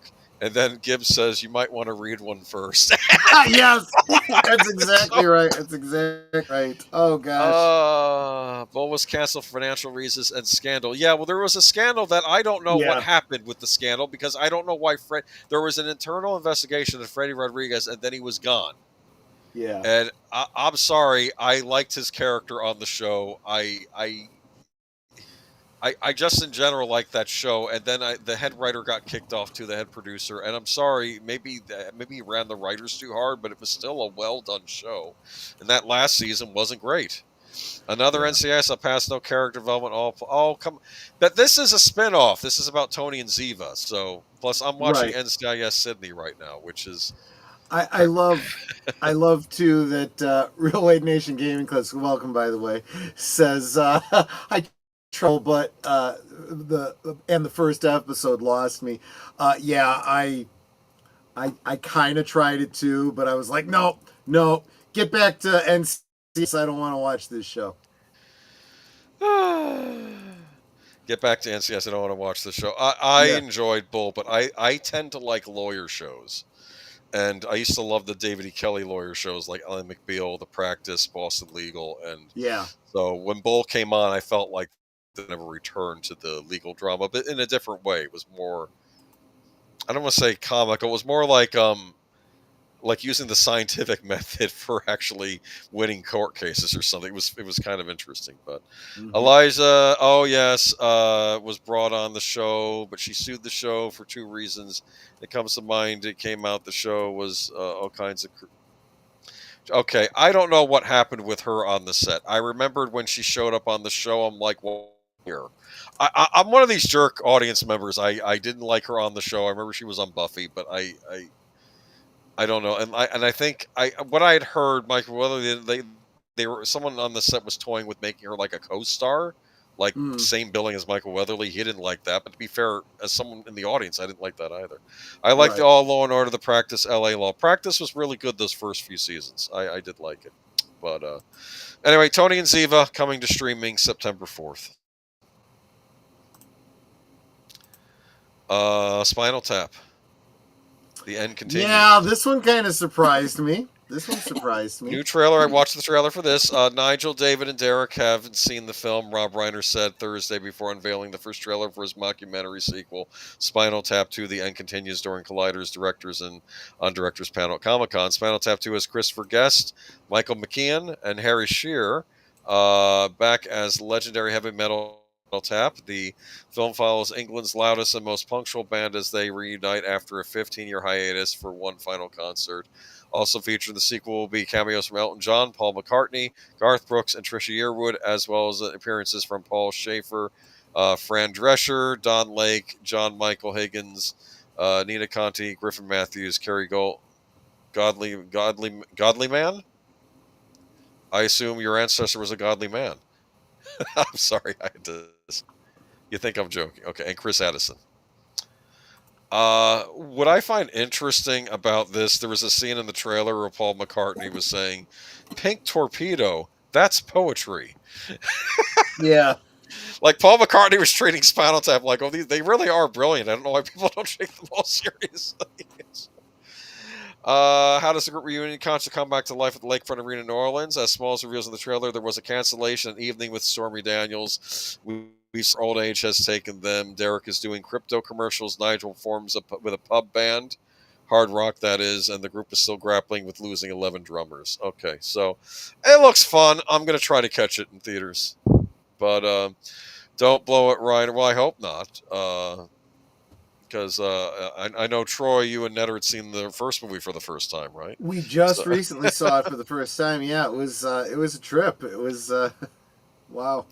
Oh, and for you Blu-ray collectors out there and 4K Blu-ray collectors, Criterion will be re-releasing Spinal Tap on Blu-ray in September, the original, and that's very interesting because one of my first DVDs I ever bought was the Criterion edition of this Spinal Tap, which later went off the market and had an audio commentary track with the cast. When the movie was re-released by MGM later on, they got the cast back, but it was an audio commentary by the cast playing themselves, reflecting on the actual documentary. So it's like the cast members were watching the movie again, but it wasn't the actors. It was like the band members talking about it, like it was an actual documentary. Do you understand? Of course, yes. And they kept complaining about everyone. They kept complaining about their manager. They said, "Oh, look, Ian with his hands in his own pockets for a change." Like they were thinking. They kept taking digs at everybody in the movie as the characters from the film. It was fascinating. But my question: will this one go to 12? You know what? I like that, Nate. It might. Like, but it's funny that during one of the pieces, Elton John comes out on stage is playing the piano with them. So that's funny. I don't know. I'm looking forward to it. I hope there's some new songs or maybe some long songs we never heard before in this too. But yeah, I don't know. Keep your fingers crossed. But I thought it was interesting they were doing this because I mean, a lot of older rock stars always do these reunion concerts or right. tour things. So I thought that's what it would be riffing on this time. Like I said, I saw Billy Idol and Joan Jett and Blackhearts recently, so I thought it would be in the vein of that. So yeah. I don't know. Looking forward to it. Almost looks too clean though. It doesn't have that because of course now you can shoot documentaries with HD cameras, so it doesn't have that same kind of low budget grain that the original had, where it's well, but it wouldn't, right? Something it wouldn't nowadays. It would look like this. I understand, right. But yeah. I don't know. It looks good. I'm gonna catch it in theaters if I can. So yeah. Moving on to South Park. This was a contribution from Marc Malnekoff. Yeah. South Park's creators are now billionaires. What the? Yeah. Okay. It was a big deal. Yeah. If you piss off South Park creators Trey Parker and Matt Stone, they will make you pay both financially and satirically. On July 2nd, after Comedy Central delayed the season 27 premiere of the show because Paramount's parent company was locked in a continuous negotiation for its streaming rights in the midst of months-long acquisition of Paramount by David Ellison's Skydance Media, Parker and Stone issued a statement on X.com and let it rip. This merger is a shit show, the duo wrote, and it's effing up South Park. Both transactions were resolved this week as Parker and Stone agreed Monday to a 5-year, $1.5 billion streaming deal that will bring South Park to Paramount Plus globally. And Thursday, the FCC officially approved the Skydance acquisition. More on that in a minute. The deal cements the duo's place as the highest paid TV showrunners in Hollywood and made the 55-year-old Parker and the 54-year-old Stone billionaires worth an estimated $1.2 billion each. But the new agreement, which will pay the pair at least $250 million per year, didn't end Paramount's headaches. In South Park's season premiere, which aired Wednesday, Donald Trump is depicted in bed with Satan, and Jesus is seen warning the show's young protagonist about the dangers of provoking him. You guys saw what happened to CBS? Well, guess who owns CBS? Paramount, says the Jesus character. You really want to end up like Colbert? Yeah, they do. The comedically fearless Parker and Stone now enter television's rare billionaire creator class, joining Oprah Winfrey, Tyler Perry, Dick Wolf, and Jerry Seinfeld in the Three Comma Club. That astonishing amount of money is a testament to the enduring popularity of South Park, which has been a cultural phenomenon since its debut on Comedy Central in 1997, becoming, in just its second season, the highest rated non-sports program in basic cable history. With nearly 6 million viewers over the years, it became an indispensable of Comedy Central, and its 300-plus episodes have now become bulk inventory that re-air dozens of times per week. Facing the prospect of another season premiere delay and potential trash talking on the stage at San Diego's Comic-Con this week, where Parker and Stone took a rare high road, Skydance and Paramount agreed Monday to rework Park County's production deal in conjunction with the new streaming rights agreement, a sticking point in the negotiations. That's a lot of money. Yep. Yeah, it is. I from what I understand of this show's popularity, though, they've earned it. One good thing I can say about South Park is they make fun of everybody. They do. They do go after everybody. I remember when South Park premiered in the 90s, though. It's shocking to see that it's still going strong. And, that's a lot of money, though. Okay, well, they know what they're doing. Apparently, they're very shrewd when it comes to negotiating, too. Like with streaming and other things, they knew what to ask for and what to declare. They apparently know. I guess they're like George Lucas in that sense. They know how to negotiate. The FCC approves Paramount's $8 billion deal with Skydance after months of chaos and political intrigue. Yep. Yeah, so this is, of course, this ongoing thing. I think we've been talking about it for at least a year. Federal regulators on Thursday approved Paramount's $8 million merger with Skydance, clearing the way to close a deal that combined Hollywood's glitz with political intrigue. Sample approval from Federal Communications Commission comes after months of turmoil revolving around President Donald Trump's legal battle with 60 Minutes, the crown jewel of Paramount Plus owned network CBS. With the specter of Trump administration potentially blocking the hard-fought deal with Skydance, Paramount earlier this month agreed to pay a $16 million settlement with the president. Critics of the summit lambasted as veiled bribe to appease Trump amid rising alarm over editorial independence overall. Further outrage has also emerged after CBS said it was canceling Stephen Colbert's Late Show, just days after the comedian sharply criticized the parent company's settlement on air. Paramount cited financial reasons, but big names both within and outside the company have questioned those motives. Americans no longer trust the legacy national news media to report fully, accurately, and fairly. It's time for change, Carr said. He's not wrong, right? Right, I mean, absolutely. All right, I don't... It's getting late, so I don't know how much in the weeds I'm going to get on this. But concerns about editorial independence at CBS have piled up even months before the deal was announced, with Paramount overseeing 60 Minutes stories in new ways, as well as journalists at the network expressing frustrations about the changes on an award-winning program that has been a weekly staple for 57 years. Well, in April, the then executive producer, 60 Minutes, Bill Owens, resigned, noting that it had become clear that I would not be allowed to run the show as I have always run it. So, yeah, big changes happening over there. And we'll get more into that with the next article. That's I don't have a picture for that one. I figured we'd just keep this one. But that's fine. Paramount bidder Skydance vows to end DEI policies and create CBS News. Skydance, the entertainment company set to take over Paramount in an $8 billion merger, told federal officials this week. That is a. I thought that was a weird typo. Ombudsman. What is that? An ombudsman? Yes. Yeah, someone to oversee something. I've never heard that word in my life. Someone to be put in charge of something. Yeah. Mm-hmm. I've never heard that word in my life. Okay, never mind. Yeah, it's kind of like someone, like if you're having a dispute, they will be the one that kind of helps to like listen to both sides and make sure everything's fair. Okay, we'll review the complete the complaints of bias at CBS. If you want the official definition, an ombudsman is an official often appointed by a government or organization who investigates complaints and attempts to resolve disputes, typically on behalf of individuals or groups. In other words, a fix-it man. Yeah. So the ombudsman will be in place for at least 2 years, Sky General Counsel Stephanie Kyoko McKinnon said in a later address to the Federal Communications Commission Chairman Brendan Carr, who was appointed by President Donald Trump. Filing suits of the FCC, which has a regulatory oversight of the blockbuster deal, Skydance also pledged to eliminate diversity, equity, inclusion programs of the media conglomerate. Filings were published on the FCC's website Wednesday. So that's it. I guess DEI is finally going away at Paramount. That's what it sounds like. What do you think? Yeah, and this falls under exactly what I was talking about before, where Skydance is very much aware of what's been hurting this company and fully intends to effect changes. We've been talking about it in all of entertainment, that the winds of change are very evident, and much to the chagrin of many of the very leftist elements in Hollywood, doesn't really matter. For the companies to keep, doing what they do, they got to make money, and they will.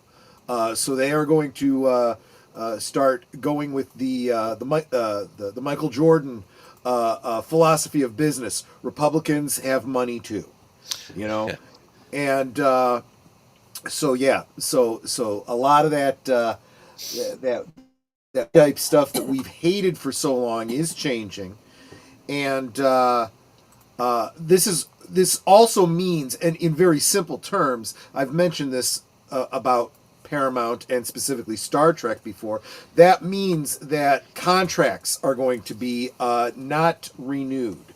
So the era of Kurtzman Trek is not only coming to an end, but canonically it's going to have to go away. It's going to have to be swiped aside because they won't be able to refer to anything that happened under Kurtzman without Kurtzman getting a kickback for it and forming some sort of new deal with him.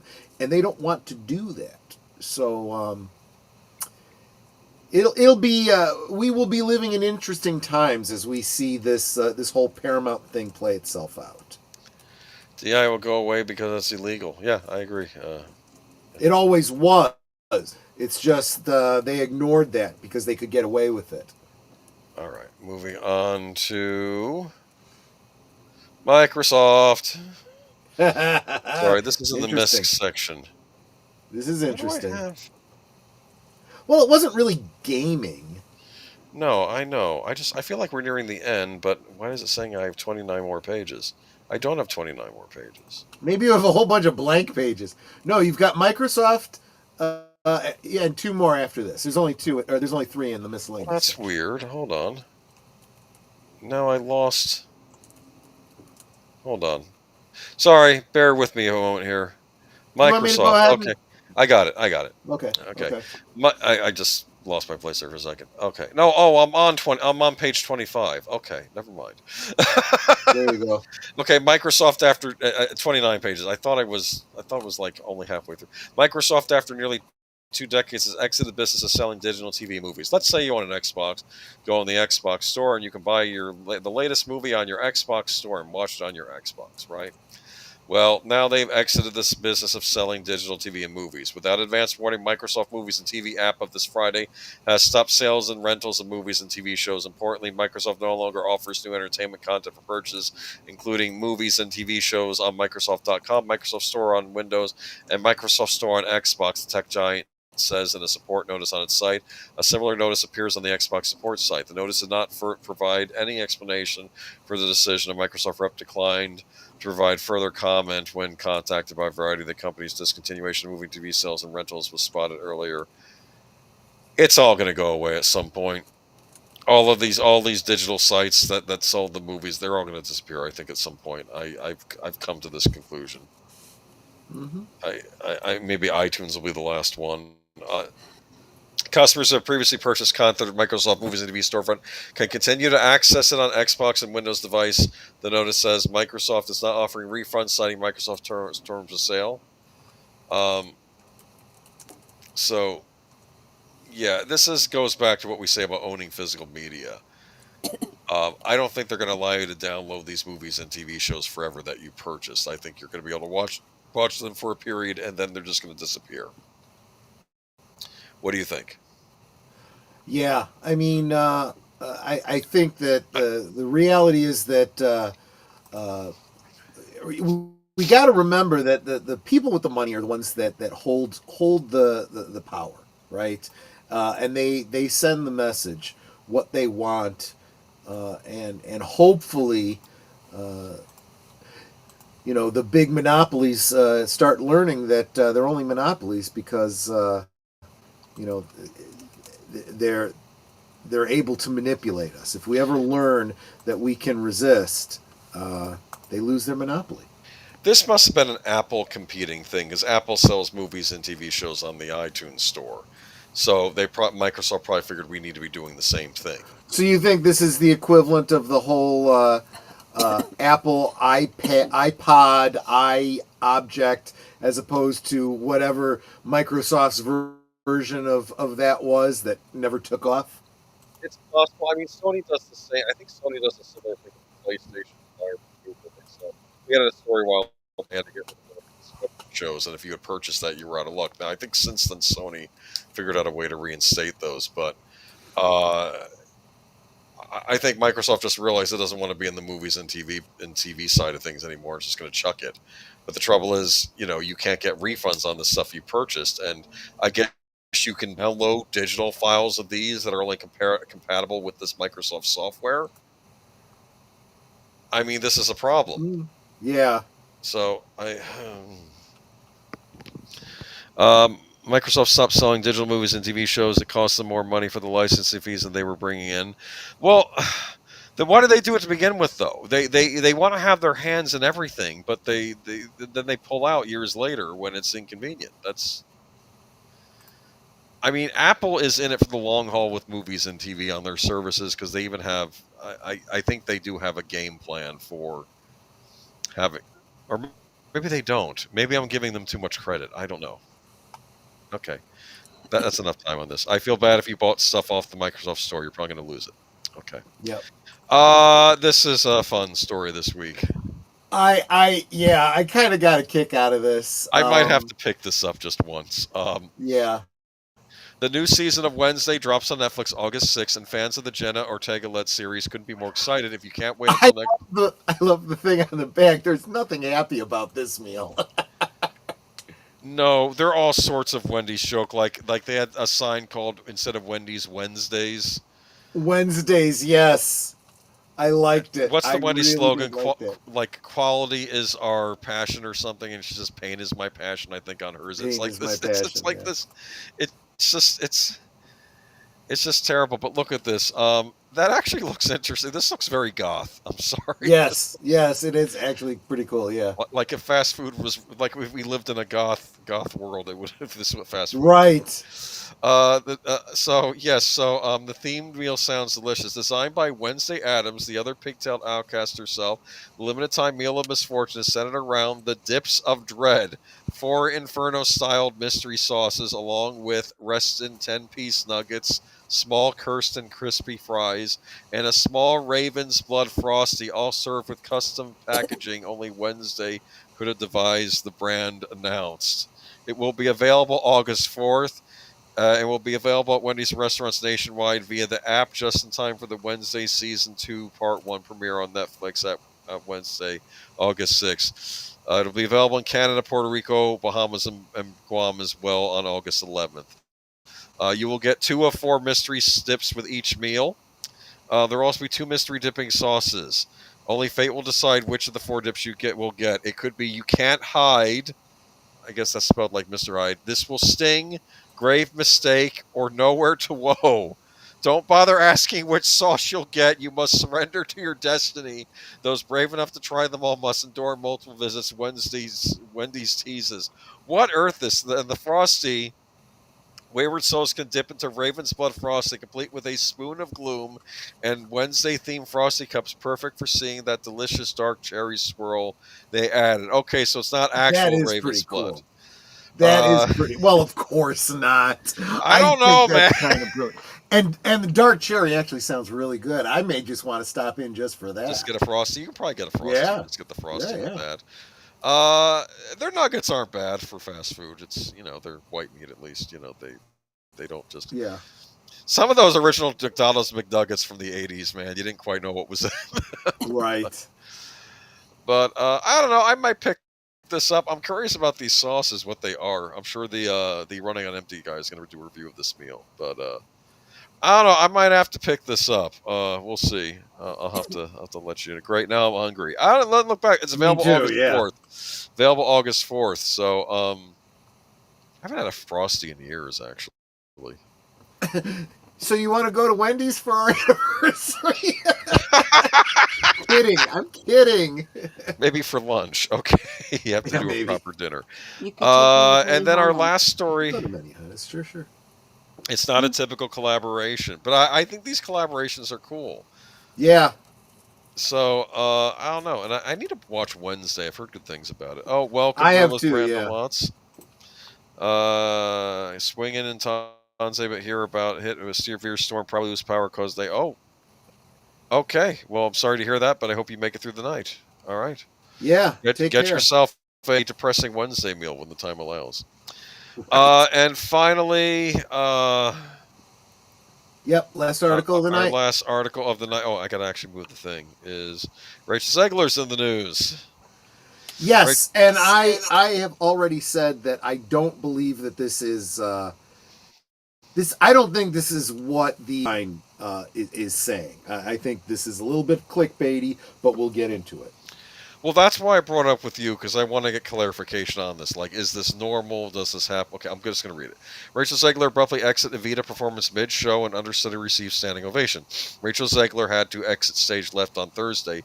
The actress 24, who was starring in Evita at the London Palladium on West End, abruptly left the evening performance due to illness. According to People, Ziegler's departure was announced during intermission. The Snow White star's understudy, Bella Brown, took over during the second act, opening the scene with the famous tune Don't Cry for Me, Argentina. Despite the switch-up, the audience was pleased with Brown's performance. They gave the young star a nearly 5-minute standing ovation. Brown and the rest of the cast also took 10 bows. Today really show just how important swings and covers are within this industry. The actress wrote on Instagram stories, "They are pillars of a show. Proud to be at Evita." Brown added in a follow-up post, "We are what a lucky audience get to see both me and my angel Regzeg." The post reached out to Ziegler's rep for comment. Ziegler is starring as the former First Lady of Argentina, and the musical, which debuted in 1978. The show was written by Tim Rice and Andrew Lloyd Webber. On Thursday, Ziegler performed during the matinee before leaving in the middle of the night run. It is unclear if she'll return to the stage Friday. Singer set the star in Evita through September 6th. The production began its run in June. At the time of the show's opening, Ziegler took to Instagram to gush over the opportunity. "I couldn't be luckier." She shared the message, "I have such a deep love for everyone who was touched this production. I never thought I would live to see my dream this way. Surrounded by the most amazing people, I feel so held." Why didn't she act like this during Snow White? Okay, go ahead. You said you have your own opinion on this, though. Yeah. So I really feel like the narrative here was meant to capitalize on the negative opinions about Rachel Ziegler and make it sound like, she left the performance and her understudy was so much more preferred and blah, blah, blah, and this and that. That doesn't sound like that was it at all. It sounds like she started the performance, wasn't feeling well.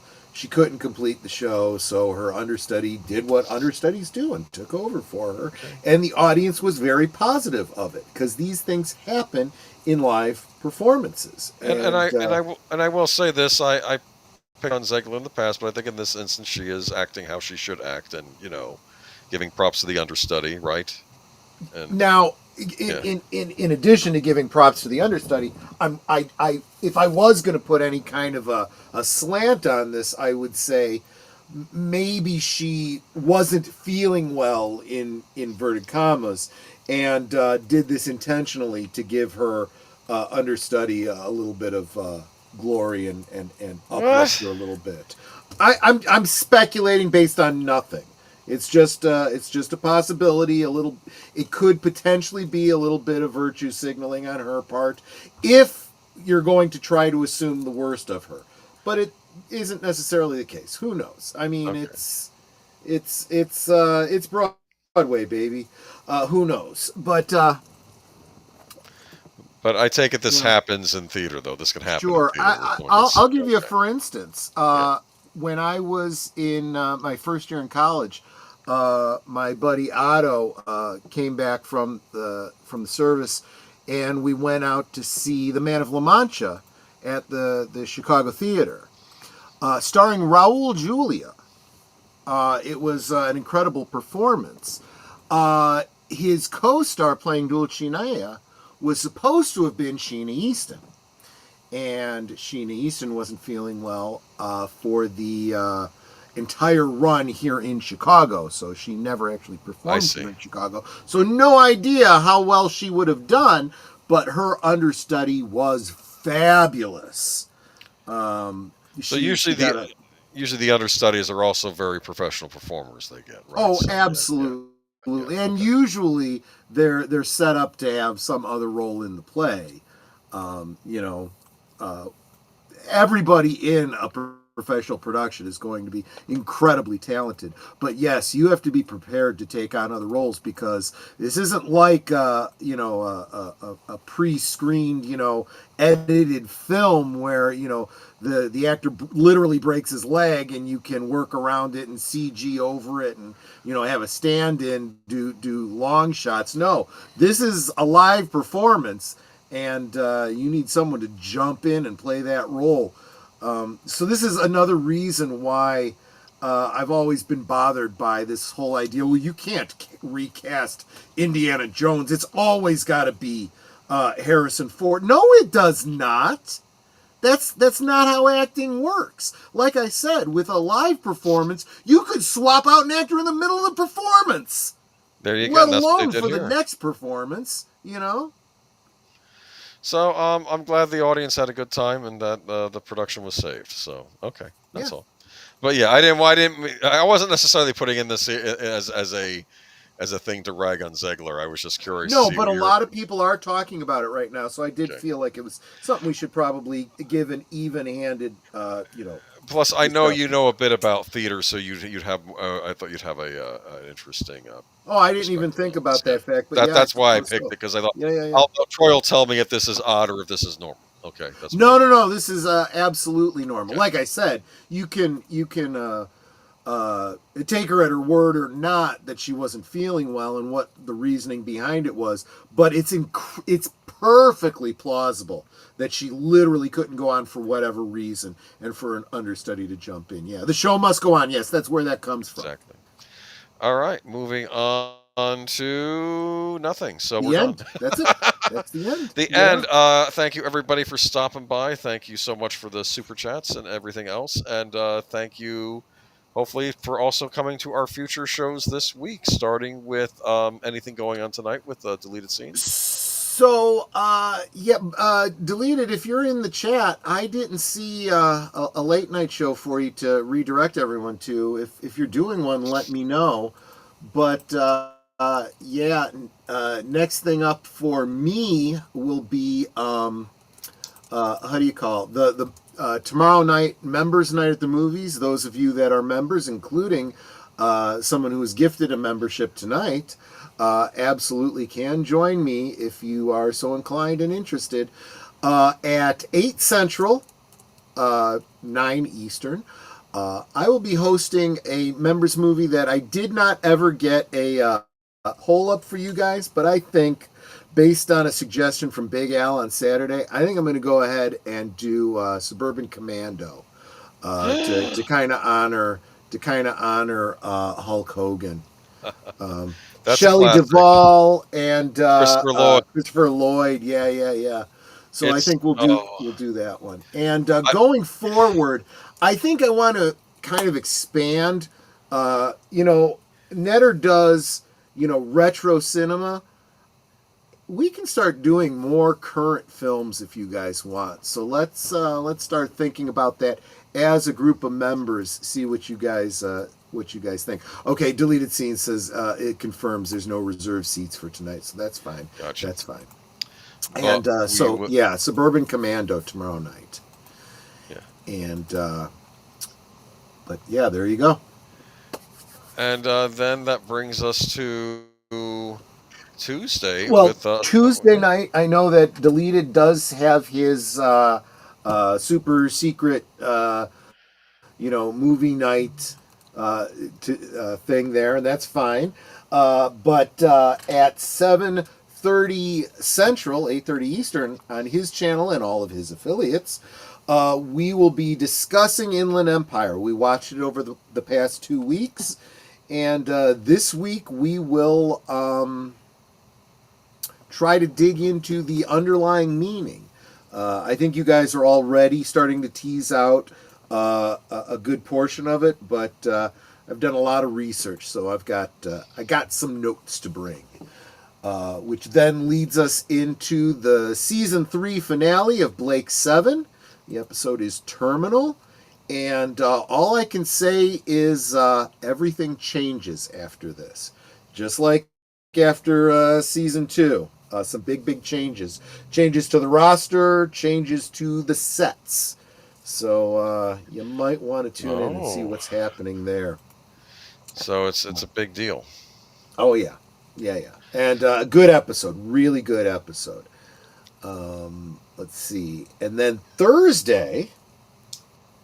Do we got something going on special on Thursday night, or I can't remember? Yeah, there's this old couple I'm going to have on... They've been married 33 years, so we're gonna... 33 years of marriage? Man, these must be old farts. Yeah, so we're gonna, help them celebrate, Yeah. Netter and I are celebrating 33 years of... Well, for me, it's been wedded bliss. For her, I don't want to speak for her. I'm just surprised she hasn't strangled me in my sleep. But hope you can come out and celebrate with us on Thursday. Of course, followed afterwards by deleted scenes with his coming attractions to let you know what he's got coming up.